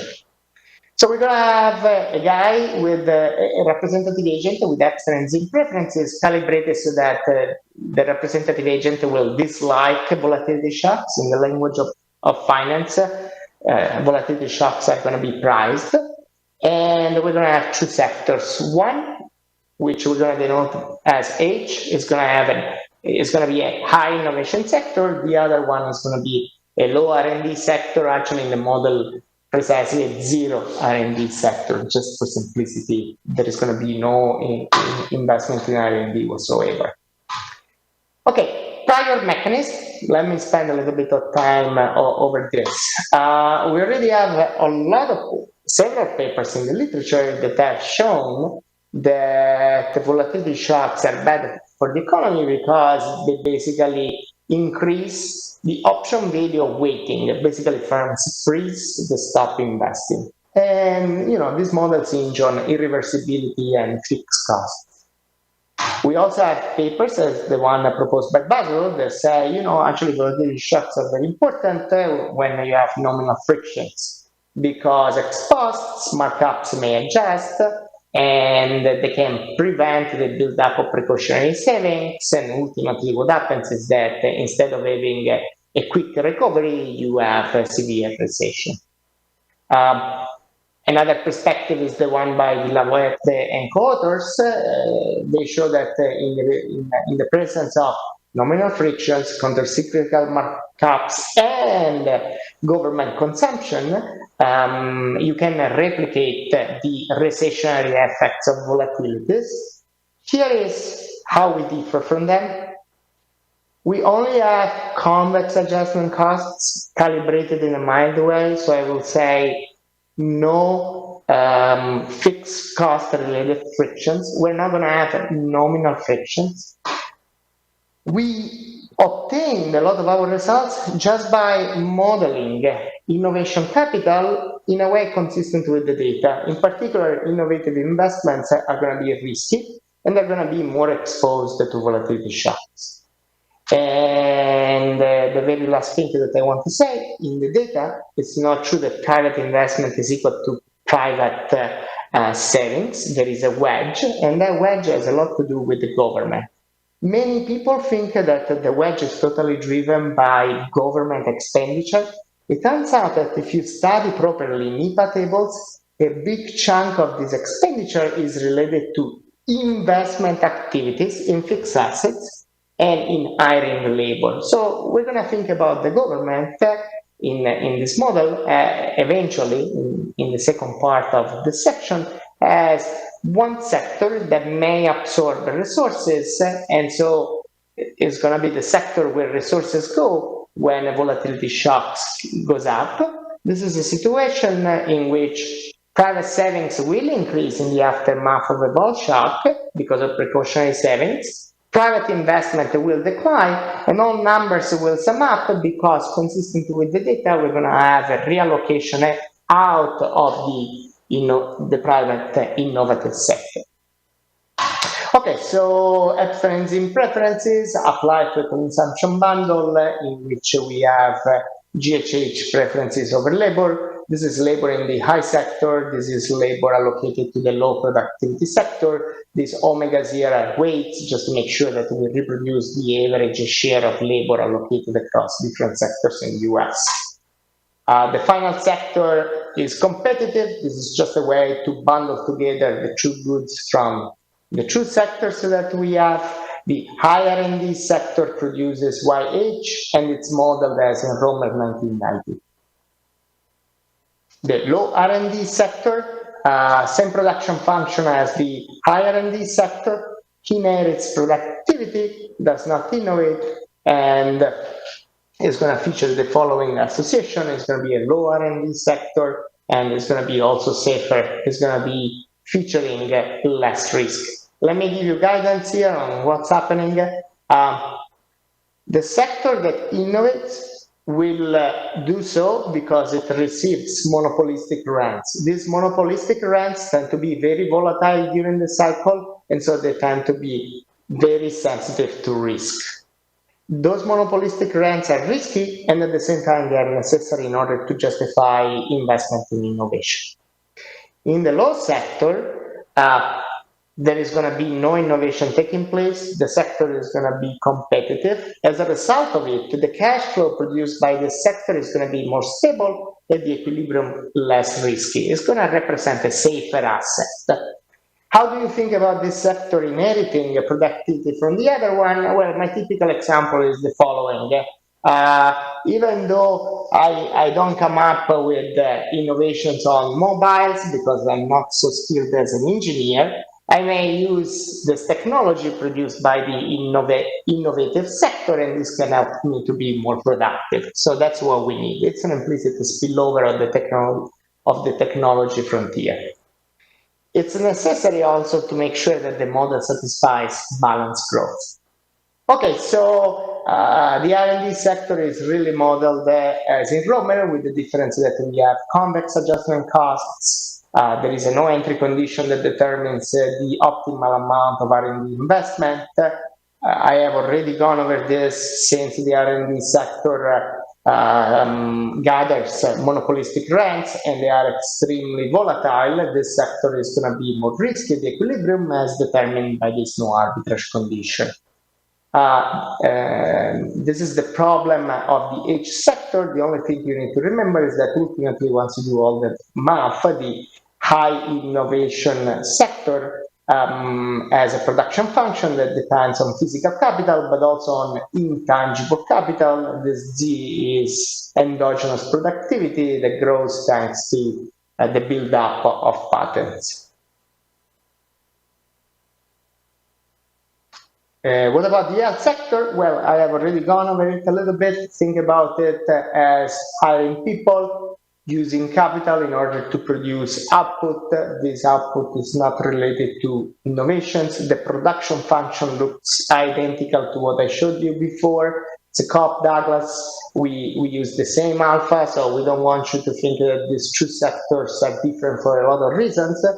Actually, this sector inherits the same productivity frontier of the other one. The main assumption here is that this sector does not entertain innovation activities and does not access to monopolistic rents. Finally, capital accumulation here is standard and is subject to convex adjustment costs.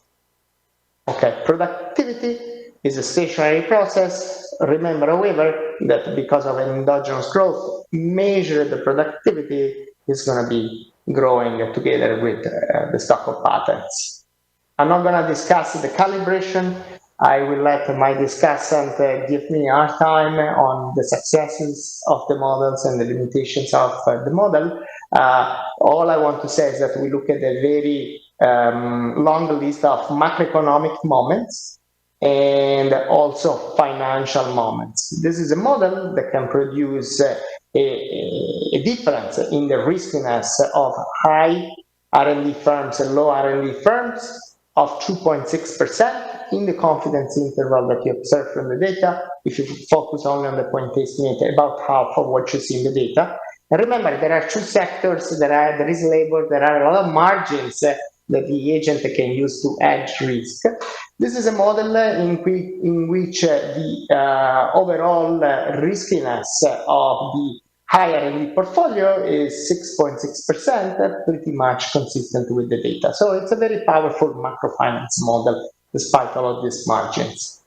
Last but not least, what you can do in the model is to regress endogenous, measure the productivity over an horizon of 10 years on investment shares allocated to R&D versus allocated to fixed capital. And if you do that, you get numbers that are actually not that far away from the data, at least in terms of sign. Okay, so for the time being, could you please remind me? I believe I have an extra 2 minutes. Let's assume that I have an extra 2 minutes. For the time being, let me just show you what is the response of key macroeconomic variables with respect to an adverse volatility shock. In our benchmark configuration, good news, what happens is that a volatility shock depresses investment in R&D, it depresses total investment in the high R&D sector, and the same applies to output produced in this sector and the labor hired. So here we can definitely say that the model replicates the macroeconomic adjustments that we see in the data, and it also replicates the decline in the market value of higher R&D firms. Since I have very little time left, let me tell you that in such a model, if you were to shut down the second sector, you would get absolutely counterfactual answers. So remember, a true sector model is essential in order to think in terms of aggregate investment dynamics and reallocations. And then let me also tell you that if you were to spend a little bit of time and to read the last section of the new version of our paper, you could think about this second low R&D sector as mimicked by the investment behavior of the government. Thank God in the US we have very detailed data, not just about the current expenditure of the government, but also the investments in infrastructure and R&D. For the sake of time, let me just tell you that we have additional empirical stuff we go through in order to really be serious with the calibration of the model and make sure that the second sector can be thought as the government. Once we are the government, we don't have any more a competitive sector. We use data-driven policy rules. And a model like that actually replicates what we observe for total private investment and for private GDP. I know I'm rushing here. I just want to go to the conclusions at this point. Okay, so sensitivity analysis, I doubt I have time about it. Let me just try to summarize here. Uncertainty spikes in the data produce a phenomenon that has never been explored before. In particular, we document a reallocation away from R&D intensive firms. And then when we look at the aggregate data, away from the private sector being the one where most of the innovation takes place. Why do we care about this fact? Well, this reallocation is a leading indicator of slow growth.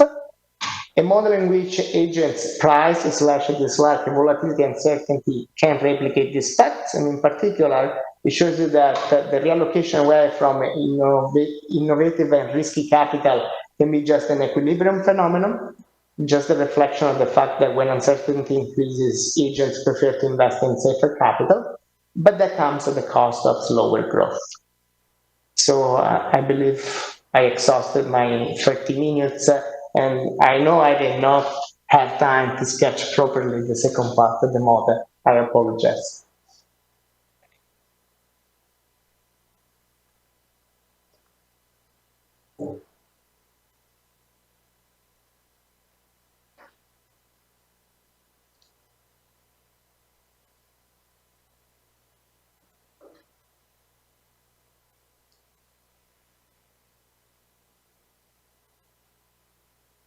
Can you see my slides?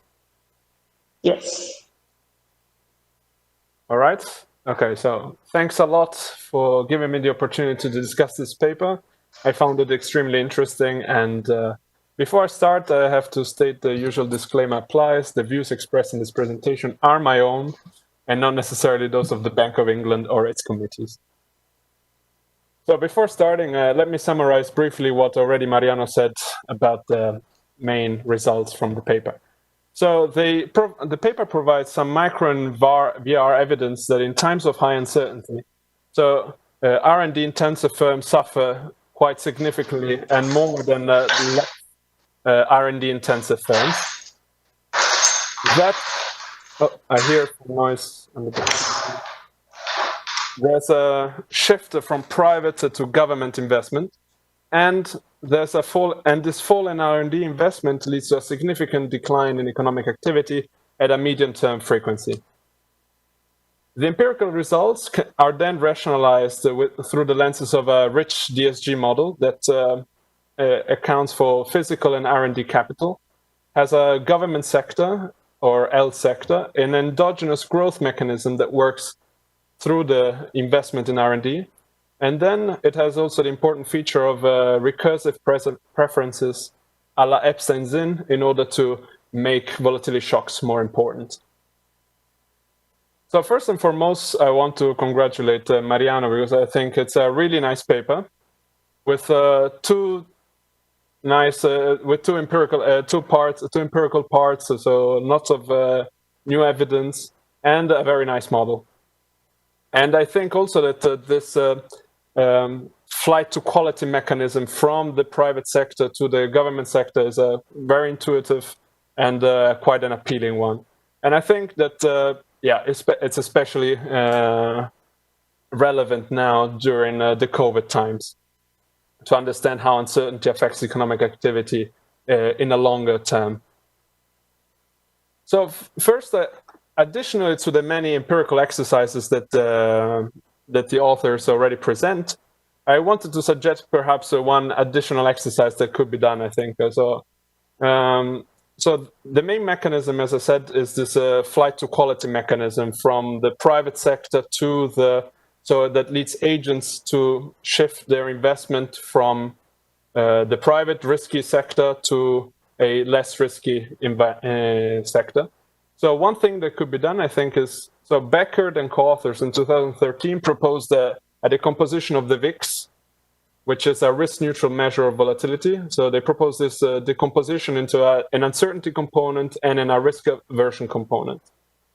So I thought that perhaps what could be done is analyze through the lenses of a VR what's the effect of an increase in uncertainty, keeping risk aversion constant.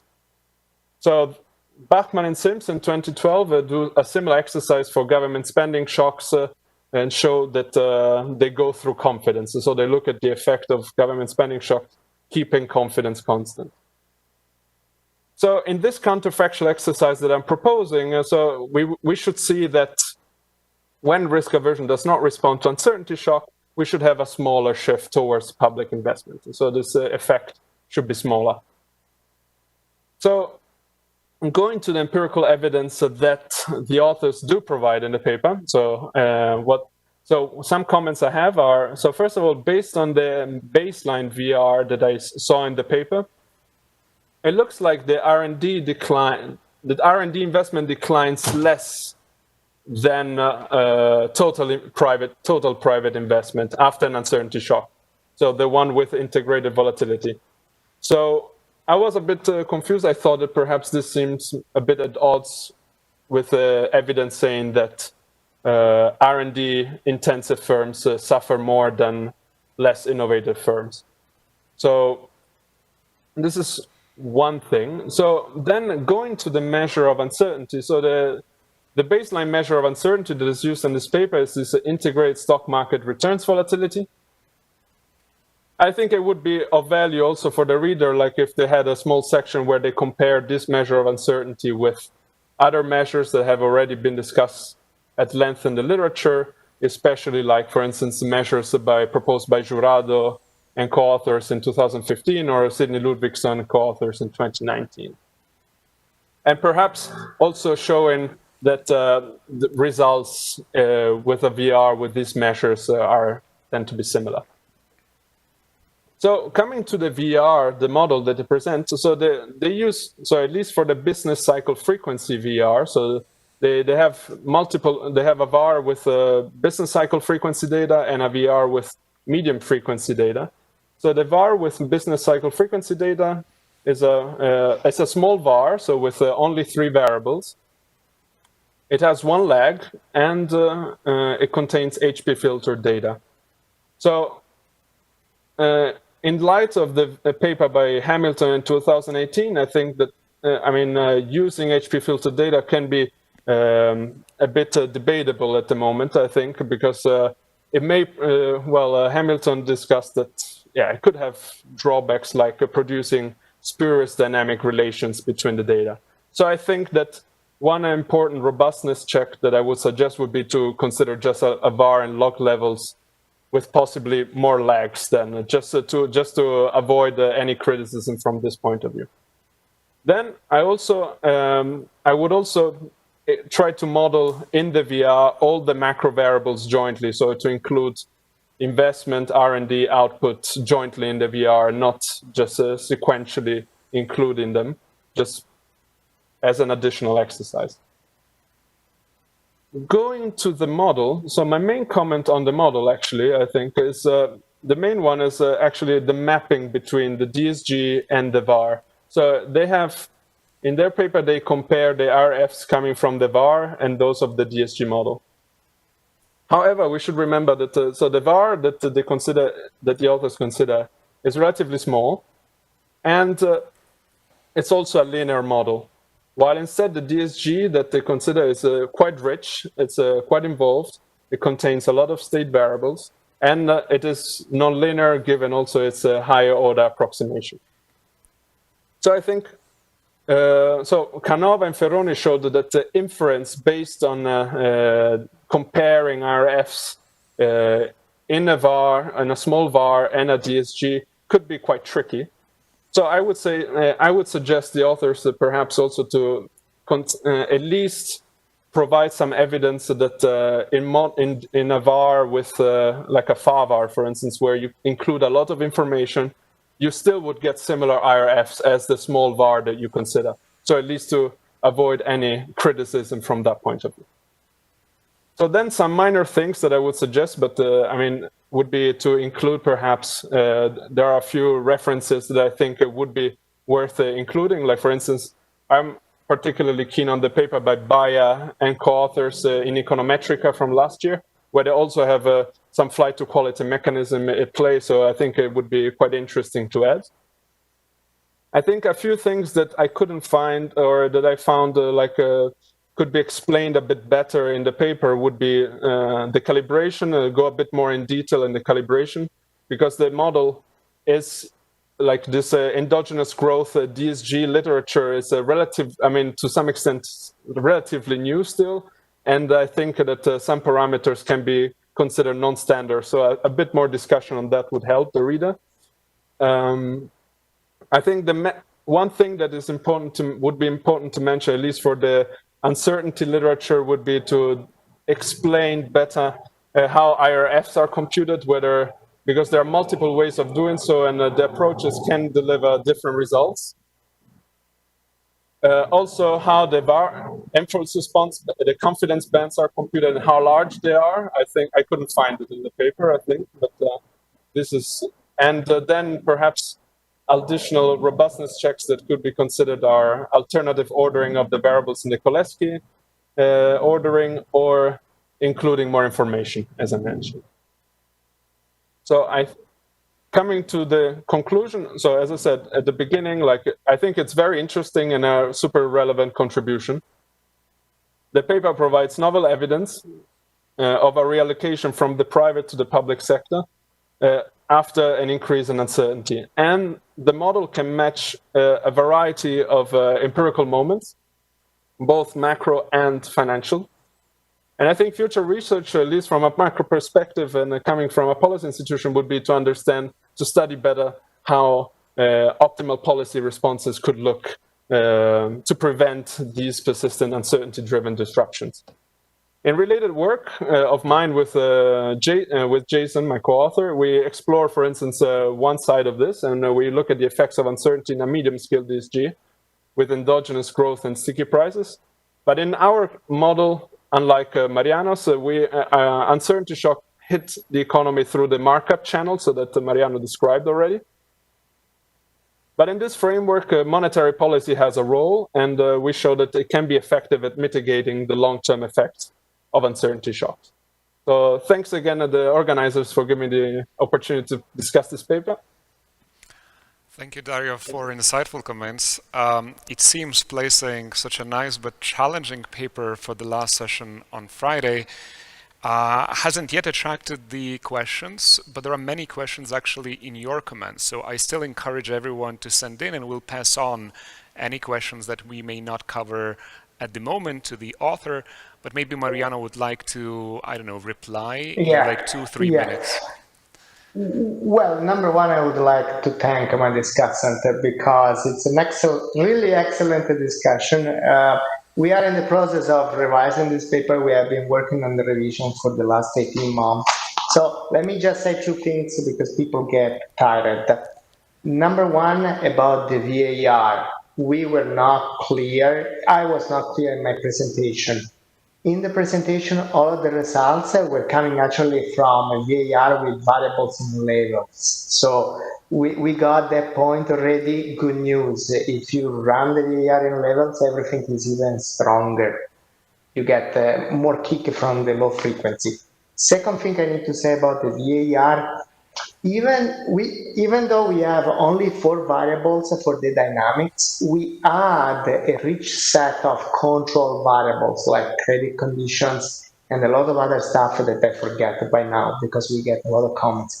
This is just to alleviate the concern that the model is very rich, but the VAR basically is giving us these results by chance. In reality, we have a medium scale DSG model paired with a medium scale VAR, where we do not allow for the dynamic part of the control variables. Why not? Ultimately, we're working with the quarterly observations. Our confidence intervals in the data will become huge, and I tell in advance there will be nothing we could say with precision. I tell in advance. For the rest, thank you very much for mentioning your paper, because we are rewriting the paper, and we really want to give credit to all the other great contributions in the literature. And we will be precise about the generalized impulse response functions. It turns out, even though this model is medium scale, it's not so non-linear in log units. So actually, whether you look at impulse response functions around the steady state, far away from the steady state, or whether you compute in different fancy ways, the results remain very stable. We don't mention it in the paper. You're totally right. This is something we figure out over the summer. Actually, I should say the truth. My co-authors worked like crazy on it, and I figured it out. Okay, thank you guys. Lovely. So before moving to another session, other part of the session, let me just mention to all viewers that actually, there are so many interesting research produced both by Dario and Mariano. Actually, since the conference is on uncertainty, let me encourage the viewers, especially to look at the, this asset pricing and macro sort of merging ambition, which is really an amazing project that Mariano is pursuing. And Dario is working on many exciting things on like global dimension and uncertainty, and also the monetary policy role in there. So I do really encourage everyone. And now let us move to the second part of this session. So let me introduce Nitya Pandalai Nayar, who is an assistant professor at University of Austin, University of Texas at Austin, pardon me. And actually, when I was thinking how to summarize Nitya's research interest, that was quite a challenging task. So Nitya is working also on business cycles, especially having the global dimension or the international dimension in mind, but also production networks, supply chains, all of the interactions with international trade and macro, but also paying attention to micro level evidence, as actually we will see in this paper, which is being built from the plant level evidence to industry and then macro level effects. And the paper will be discussed by Thomas Sampson, who is associate professor at LSE. And since we had an amazing session on Brexit effects by Beata, let me also encourage everyone to look at Thomas' research on Brexit, as he has some really very exciting stuff there. But now it's time for us to learn about convex supply curves. So Nitya, the virtual floor is yours. Nitya, can you try to unmute, because we can't hear you?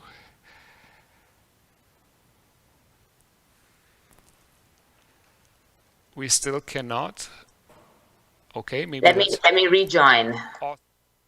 Now it works. Oh, okay, now you can. Perfect, great. And we see the my screen slides, too? so it's all good. Okay, perfect, great. Yeah, sorry about that. I seem to be getting bumped out of the meeting, but thank you very much for the very nice introduction. And I'm gonna try to keep on time and tell you about convex supply curves. So this is, please let me know if you can't hear me for some reason. I'm not quite sure what happened when I got kicked out of the meeting a couple of minutes ago. So this is joint work with Chris Bohm. And let me just get started with our motivation. So this paper comes out of thinking about the idea that up until about 10 years ago, most methods used to solve macro models were linearized methods. So we use bars, or we use linearized DSG models, or when models were being solved exactly, they were still almost linear in terms of the functional form assumptions.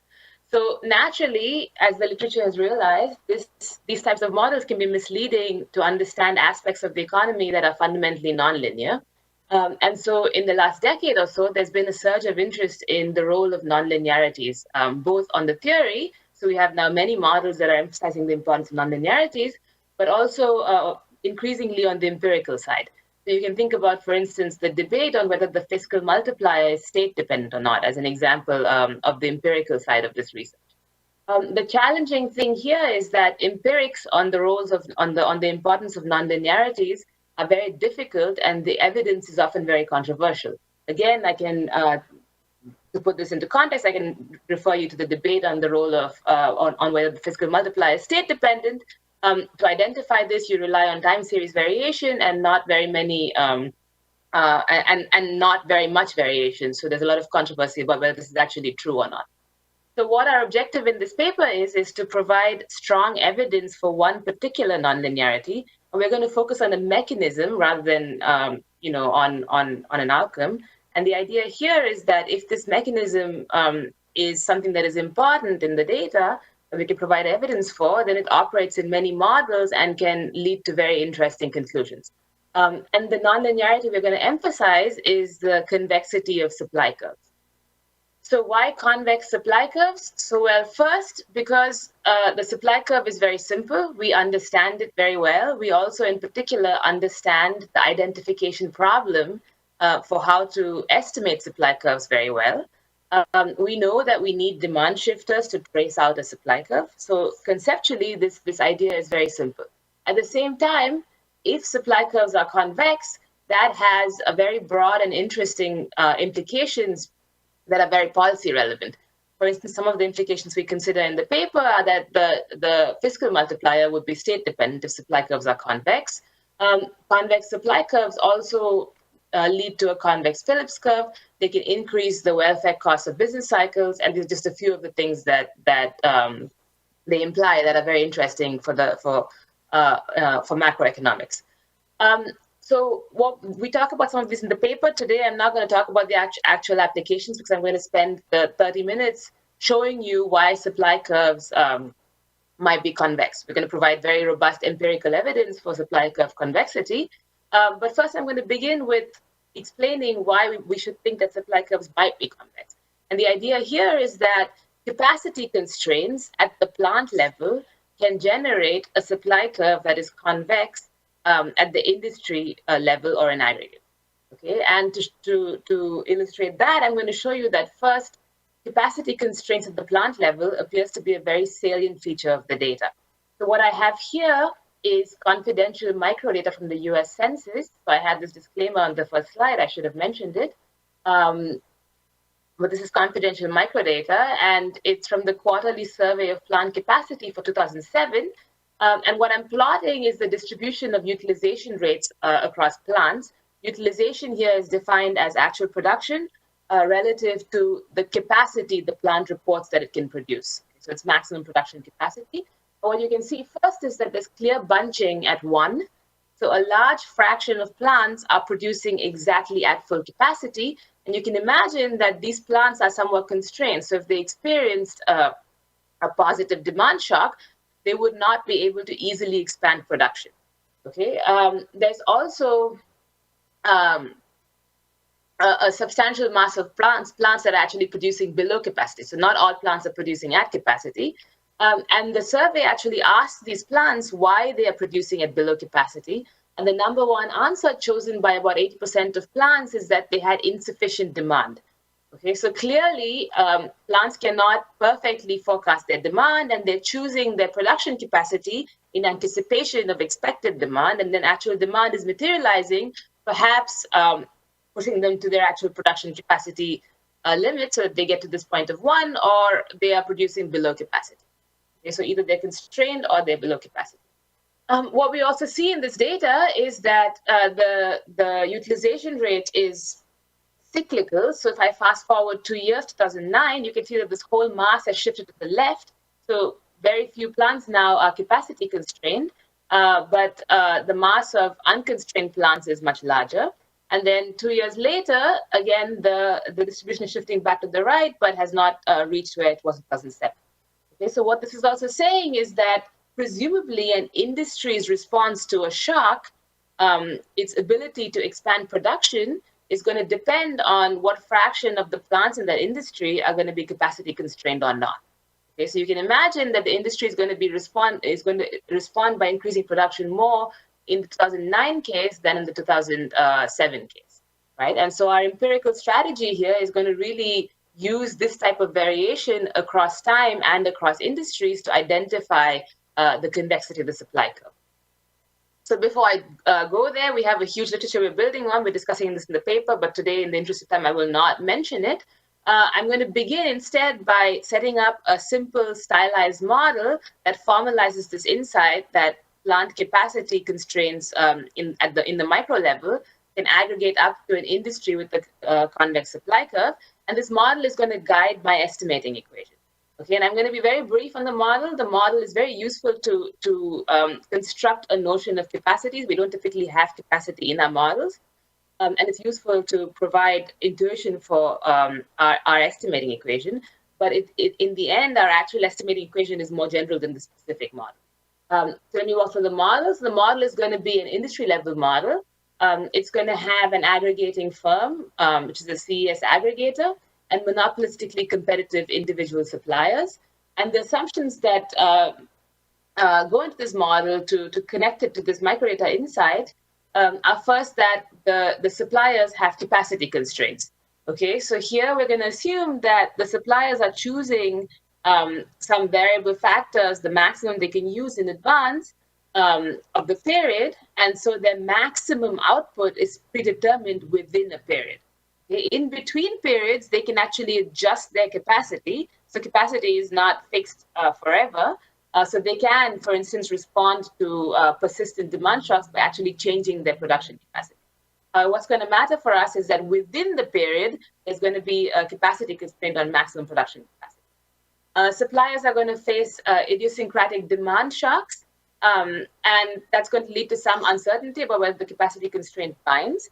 The realization of the demand shock is going to determine whether the particular plant is capacity constrained or not. And there's going to be imperfect substitutability of goods within an industry.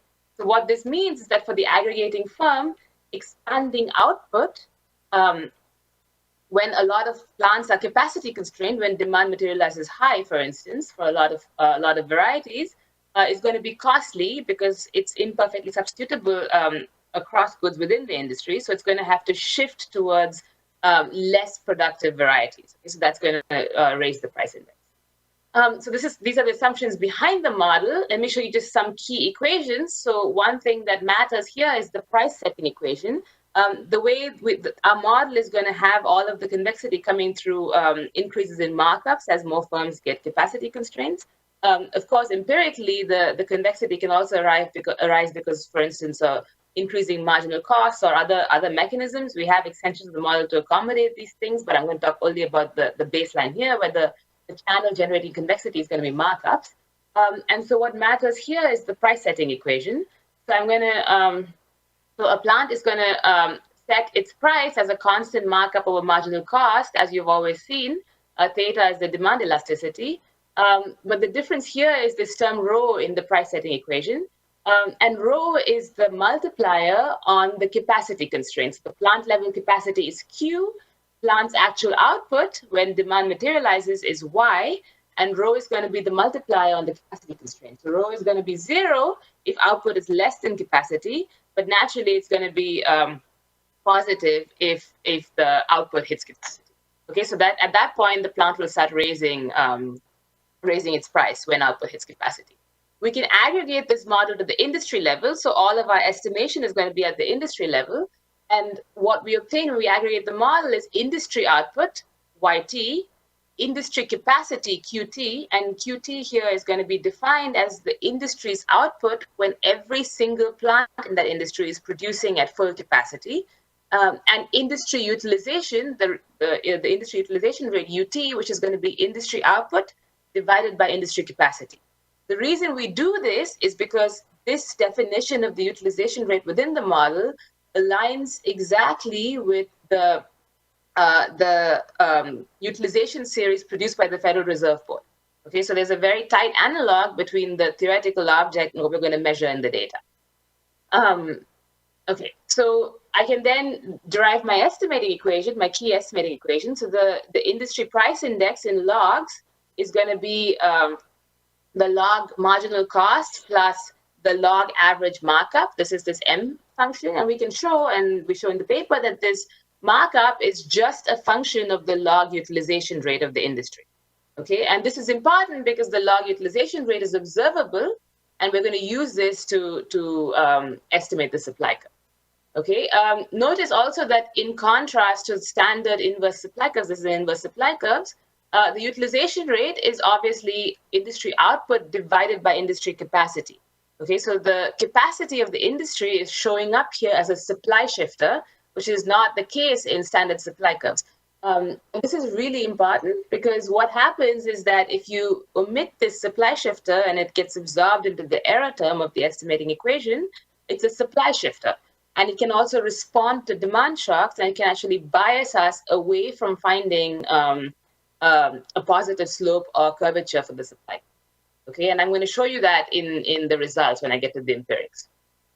So we can also derive some properties of the markup. So the markup is increasing in utilization everywhere. And naturally, as the utilization rate tends to 0, so no firm in the industry is constrained, the markup just becomes a standard constant markup. But as the utilization rate tends to 1, all firms in the industry are constrained, the markup tends to infinity. Okay, and we can also show that the slope is going to be 0 or infinity when utilization is close to 0 or close to 1. And we can show that typically in between, everywhere, the supply curve is convex. Okay, and I'm saying typically because you can whether the supply curve is convex everywhere in between low and high utilization depends on the distribution of demand shocks. So for all economically relevant distributions, the supply curve is convex everywhere. But you can contrive some very odd examples like a bimodal distribution of demand shocks where you might have some local non-convexity.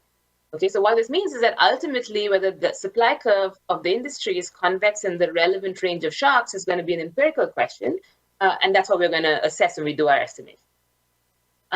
Okay, so this is my estimating equation. I'm going to linearly approximate the industry's price index around its T-1 values, so it's the supply curve around its T-1 values. And naturally, what I'm interested in is this coefficient here, this M prime coefficient. And I want both the slope and the curvature to assess whether it is convex or not. So I'm going to also approximate M prime linearly around the industry's average utilization rate. Okay, so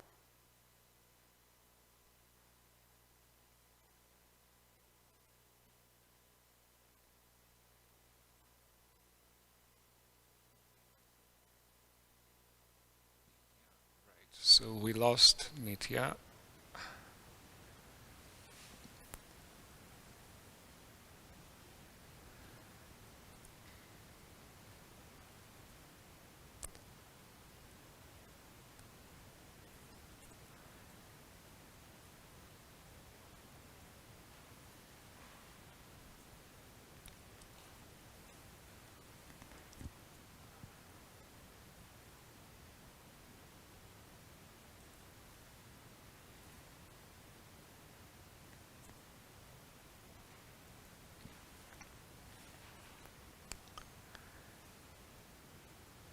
Right, so the only solution I could think of at the moment is to ask maybe Thomas to intervene, because you do have, I guess, a summary, and maybe then we will get back to Nitya, however strange that is, but otherwise I have no clue how much time we will have to wait.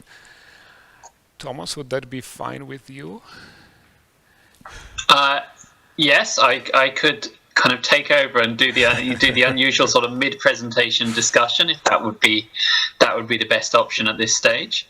Would you like me to share my screen now? Right. So can we let Thomas share the screen? We are doing that. So it shall work now. Okay. 1 second while I just share the presentation. So I am sharing, but I can continue, or you can. I have like 5 minutes left. The issue, I think, is that my neighborhood is having some work done on the routers, and so the router keeps stopping. I see. That's. I mean, I didn't realize this. So there's nothing I can do about it at the moment. But let me finish very quickly. Exactly. So thanks, Thomas. But let Nitya finish. Yes. No. Of course, Nitya, go ahead. Awesome. Yeah, I'm sorry about that. I mean, this is they started the work today, so I didn't actually know this was going to happen. That's all good. I mean, we needed some spice, so now we are all woken up. So please go ahead. Good. Okay, so I'm gonna. We have in the paper a discussion about what happens if you replace marginal cost with unit variable cost, but we can sign the bias and it actually works against us. So I'm going to skip that for now. I'm going to show you the intuition for what we're estimating. So if you think of the supply curve and you think of the capacity of the industry, the same size demand shock when production is far below capacity is going to lead to a big quantity response and a very small price response. But closer to capacity, that same size demand shock is going to lead to a big price response and a very small quantity response. This is what we're trying to pick up. Okay, so the estimation, the data, I'm just going to skip it. It's very standard. We get the utilization situation from the Federal Reserve Board. We cover all of manufacturing in the US. But what I can show you is that there's actually a lot of variation in utilization, both over time for industries and across industry, across section. Okay, and this is going to be the variation we're going to rely on to estimate the industry supply. Okay, so for this, for supply curve identification, we know that we have problems with estimating supply curves. We understand the identification issue very well. Quantities and prices are determined simultaneously, and unobserved supply shocks will shift both the prices and the quantities. Okay? And so that can bias us against finding any slope or curvature. So we need instruments, we need demand shifters, and we're going to use 3 instruments, both separately and together, and the results are going to be very strong, whether we use them separately or together, they can be very similar. We're going to use a purified version of a world import demand instrument, which relies on foreign demand for the industry's output. We're going to use a version of Shay's instrument. So this is an instrument that relies on the I/O structure of the economy and isolates variation that is plausibly exogenous coming from downstream demand shocks. And finally, we're going to use an exchange rate instrument. And the exchange rate instrument simply controlling for the costs of the industry. An exchange rate shock is also a demand shock, and so that's our third instrument. Okay, so let me show you the results. So I'm going to start by showing you OLS estimation with no instruments of a linear supply curve. Okay, so this is just regressing change in prices and the change in quantities, change in Y. Right? And as you expect, unobserved supply shifters are going to confound this, and you get a coefficient of 0, okay, and a very low R squared. So this is kind of the reason supply curves are hard to estimate. Now, if I add a change in unit variable cost, which is proxying for change in marginal cost, you can already see that the R squared increases to 0.87. So this is very high. And the slope the estimate becomes positive and significant. It's still small, but positive and significant. And this is because the unit variable costs are soaking up a lot of the unobserved supply shifters that are in the error. Okay, and that's why they have very strong explanatory power. I can then expand this by adding the capacity control, which our model suggested is important. It's a supply shifter, and it should be in the estimating equation. And you can see that actually further improves the precision of the slope coefficient. Okay, so the slope on the coefficient on delta y, delta log y, is now even higher, positive and strongly significant. And the model also says that these 2 coefficients should be the same, and you can see that this over ID restriction is satisfied. Okay, I can then add fixed effects for industries and time, and industry sales shares times time, and I can use all of my instruments. And when I do the full thing with all instruments, I get a strong positive slope estimate. Okay, so this suggests that at the very least, supply curves are upward sloping. This is a linear supply curve, and the instruments are strong, as you can see in the first stage. Now I'm going to go to our main results, which are the non-linear supply curve. And you can see there that, again, with the OLS estimate, actually I get the coefficient is the wrong sign on the interaction and insignificant. Okay, I can then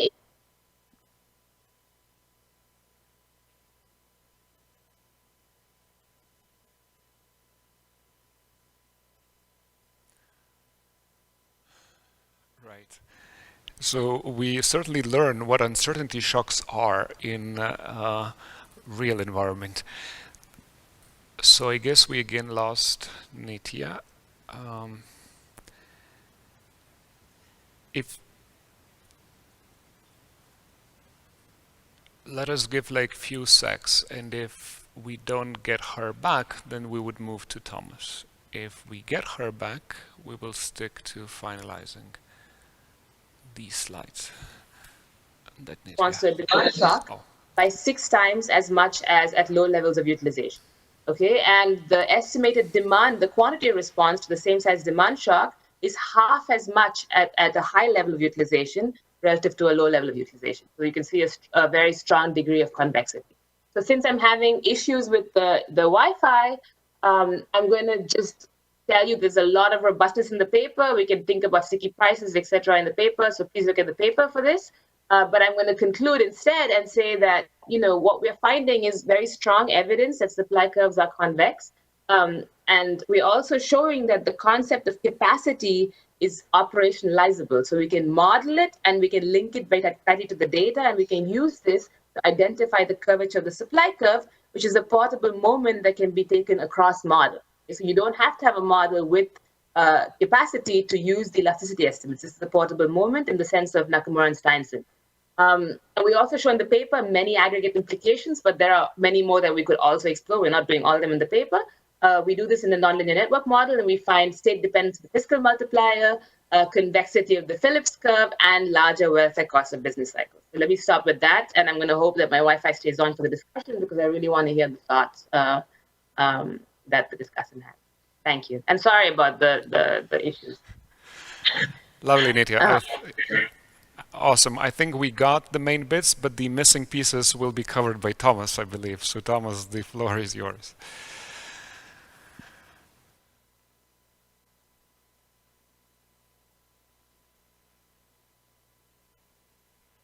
Okay.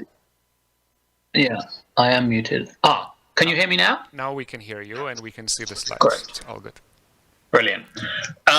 Thank you very much for giving me the opportunity to discuss this paper, and thanks to Nitya for a really interesting presentation and for coping very well with the technical glitches that we all have to endure these days. So the first thing I want to say about this paper, and probably the most important thing I'm going to say, is that this is a really excellent paper. It was a pleasure to read. I learned a lot, and I highly recommend everyone goes and takes a look at this paper, because it's a really nice piece of work. The kind of the key contributions really are twofold. First, it takes an important question. What is the shape of industry supply curves, which is kind of it's one of the classic questions of macroeconomics. And what's nice about the paper is it kind of provides a new perspective on how we can identify the curvature of the supply curves, and in particular by developing this kind of relatively simple but very intuitive model about how capacity constraints and utilization rates affect firms' ability to adjust production in response to a shock. They kind of reframe the question of how we estimate a supply curve, and are therefore able to kind of introduce this new evidence showing that, at least in the short run, these supply curves are convex. And I think, we didn't have a lot of time in the presentation to talk about the identification strategy, but certainly when I was reading the paper, I found the identification extremely credible. They tried kind of 3 different instruments. The results are, extremely robust across the different specifications and, in line with what the model is prediction. So I think it's kind of looks like a very strong empirical result. And then, the second thing the paper does that we also didn't have time to talk about today is then, so supply curves are convex. Does this matter? Well, the paper has kind of 3 nice examples that illustrate, why this convexity and the kind of, in particular, the magnitude of convexity that is being estimated is potentially important for some of the kind of really most important questions we try to address in macroeconomics, showing that it affects the government expenditure multiplier, and in particular, makes the government expenditure multiplier state dependent in a countercyclical way, that it matters for the gradient of the Philip curves, and then it also affects the cost of business cycle, and particularly this non-linearity that the paper is finding suggests that business cycles are more costly than they would otherwise be, which addresses this kind of long-run puzzle starting from Lucas in '87 about why do our models suggest business cycles are much less costly than kind of casual observation indicates we really think they are. So that's what the paper does. I want to put up what I think is the key equation in the paper, because I think this equation really illustrates kind of how the authors managed to reframe the problem in a way that allows them to make progress on identifying the curvature of the supply curve. So this is the supply curve here. We've got the change in industry prices on the left-hand side. We've got output on the right-hand side, together with capacity Q and interactions between changes in output and capacity with the utilization rate, which are these U's here. Now, this is an equation that comes out of the model, so it is a structural equation in that sense. And if you think, if you try to estimate the supply curve and kind of adjustment in supply curves without the benefit of the model that's developed in this paper, a natural way to do it would be you'd essentially introduce a quadratic term in output, and you'd look for the nonlinearity by estimating whether that quadratic term in output matters. What the kind of paper points out is that what matters is not the quadratic term in output per se, but it is the interaction of output with the predetermined utilization rate. So the key coefficient they are interested in is this beta y here, which they estimate, and I think we kind of, when Nitya was talking about this, was kind of when we had a bit of the technical glitches, but the key finding in the paper is that this beta y coefficient is positive, which is what introduces the convexity into the supply curve.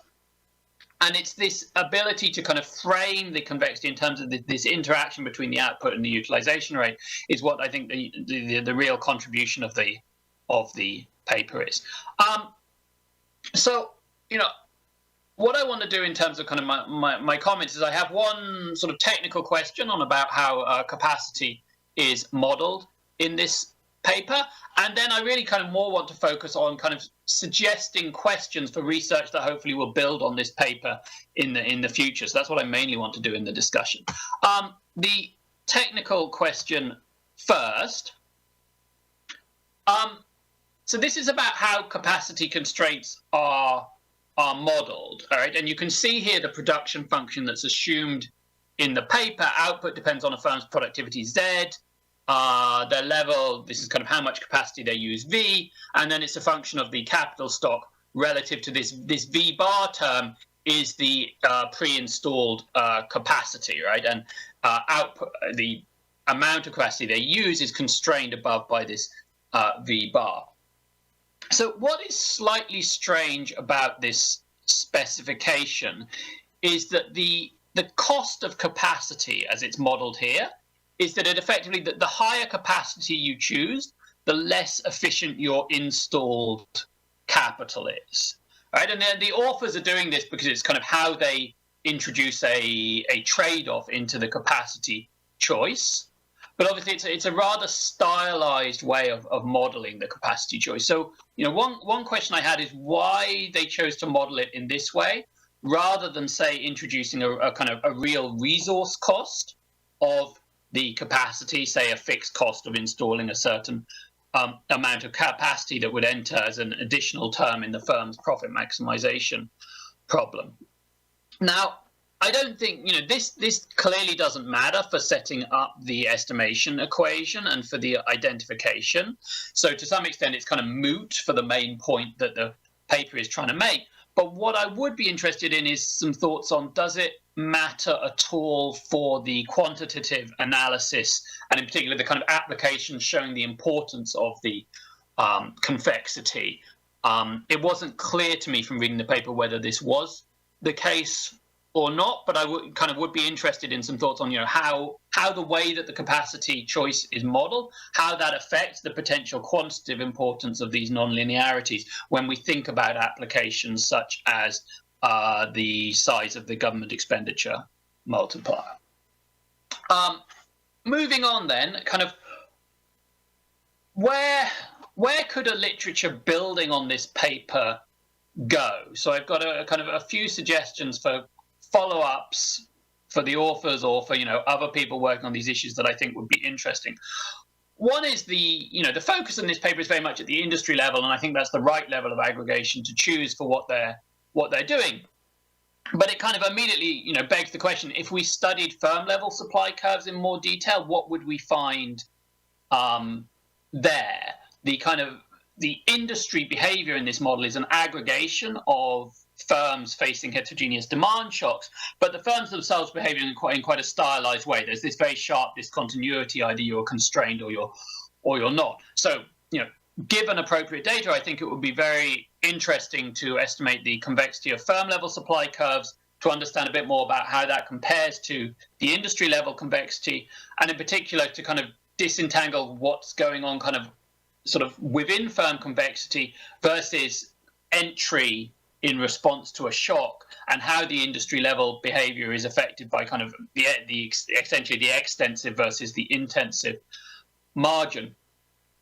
Once we come to think at the firm level, there's also the question over whether the kind of non-linearities are potentially asymmetric in response to positive and negative shocks, and whether there is this sharp discontinuity: either you're capacity constrained or you're not, or whether it's more of a kind of continuous outcome at a firm level. I think all of this would be interesting to kind of understand in future work, to better understand where these industry level convexities are coming from. The other big picture question that I think this raises is what the paper tells us is that the convexity isn't coming from some fundamental technological feature of what it means to adjust output. It's coming from a state-dependent outcome, which is, are you capacity constrained? What is your utilization rate at a given time? And I think this is a kind of fundamental shift in how we want to think about capacity constraints. Capacity is not something that is just, it's hard to adjust. There are certain states of the world in which it might be hard to adjust. And what that kind of, I think, naturally calls for is if capacity and utilization rates are what drives these convexities, we need a theory of how capacity is created, what determines its utilization rate, how it evolves over time. Now, that's not what this paper is trying to do, but I think it's kind of a natural next step for trying to understand, how capacity changes over time. There's this kind of throwaway comment in the paper that the utilization rate in the US data has trended downwards over time, which struck me as kind of fascinating, and I have no idea why that is. And I think, it would be interesting to look into that question. And the paper also suggests that that's important for other kind of macro outcomes. So I've got kind of 1 minute left, just to finish off a kind of couple of questions picking up on this, sort of theory of capacity that I think would be interesting, which is, how do we think about what determines available capacity? How is that, that is likely to change over the business cycle. Obviously, utilization rates are going to change over the business cycle, but also installed capacity is likely to be a cyclical variable. So I think it will be interesting to study how that changes in the business cycle, also how it changes during the life cycle of an industry. We might expect younger firms to be more likely to be capacity constrained. And then clearly, the extent to which capacity and adjustment costs are important is likely to depend on the industry level technology. So it would be interesting to think about some of those potential heterogeneities across industry and what they tell us about the potential that supply curves might look very different in different industries. And then finally, this paper is the short run. The analysis is all kind of on an annual basis. How quickly do these capacity constraints dissipate over time? This is a kind of state-dependent outcome. How quickly does the state of the world change and these capacity constraints disappear? I think it would be very interesting to know more about that. And even, do they introduce some longer-run path dependence? And do these short-run findings tell us anything about long-run supply curves, or is that a completely separate question that we need to think about different ways to identify the shape of long-run supply curves? So I'll stop there, but I think this is a very rich, excellent paper which sets up a lot of interesting questions for future research. Indeed, many thanks, Thomas. That was very insightful and useful. Now I'm not sure whether we have Nitya or not. I don't know if you can hear me. Can you hear me? Yeah, we can hear you. Okay, great. So my video is frozen, but I think I'm still here. So I heard everything. Thank you. Awesome. Nitya, can I also add one more question, more from the real world perspective, about the types of industries that are most constrained, capacity constrained? Because it seems like for the macro level effects, it does matter, like sort of the industrial network or the very structure that the economy can be described by, and whether that, correlates with the development level or such things. So in other words, can we somehow map into the real world more in terms of like which sectors are we talking about? Do we have any evidence from, US data that you explored, and how that is externally valid to other economies? Thank you. So I'll try to respond to all of this jointly. So just very quickly on the technical comment, I agree. We are treating the production function as consequence of scale in capital and capacity. We're thinking about it a little bit as, you set up your capacity is the number of workstations, and your capital is, for instance, the machines that you're using at the workstations. So when you increase the workstations, you're allocating the machines across very few workstations. That's kind of the idea. But we do have a general investment cost for capacity. It does not, in the end, however, matter for the quantitative model, which was the question in the end, I guess. So this all gets aggregated out. More generally, thank you. This was a really super useful discussion in the sense of giving us some ideas. The things that we have not been, some of the things that you're pointing out, we've thought about. Some of them we have not. But these are really interesting questions for us to pursue. I would love, for instance, to have better firm level data to actually estimate firm supply curves. So the reason we went with the industry route is it matters more for the aggregate, but also because we simply don't have time series data in our data set to be able to actually estimate firm supply curves. So we need to aggregate to the industry level to be able to do anything in this project. Understanding that decrease in utilization over time is also super interesting. There's some work relating this to to missing inflation, right? So you can think that inflationary pressures are going to be lower when all industries are never close to capacity. Okay, so this is also a super interesting question that we're thinking about exploring further. And of course, understanding, so we are treating changes in capacity as observed in the data. We have them in the data. Understanding how they actually, how capacity responds is also extremely interesting. So that would be the part of the model that we don't fully specify, which is useful to identify supply curve convexity. We want to be general, but then the next step, naturally, I agree with you, is understanding how capacity itself responds. Matters for the long run supply curve. I completely agree with all of this.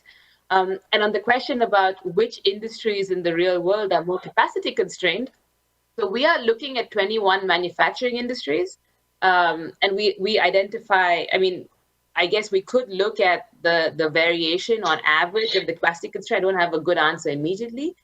We do have some industries where they hold some amount of inventories. So the mean inventory share tends to be about 2 to 3 months. It's not a lot. And we find that those industries with some amount of inventories are slightly less, have slightly less convex supply curves. So they do use the inventories a little bit, but not as much as you would expect. So they are slightly less capacity constrained because of the presence of the inventories. When we go to the general equilibrium model, we need to make a choice of what happens in the non-manufacturing sector. This is the biggest part of the economy for many countries, right? And you can say that these manufacturing estimates might not be portable to the non-manufacturing sector. So what we do in the baseline is say that an industry like construction is likely to be capacity constrained in the short run, but industries like financial services or other retail is not capacity constrained.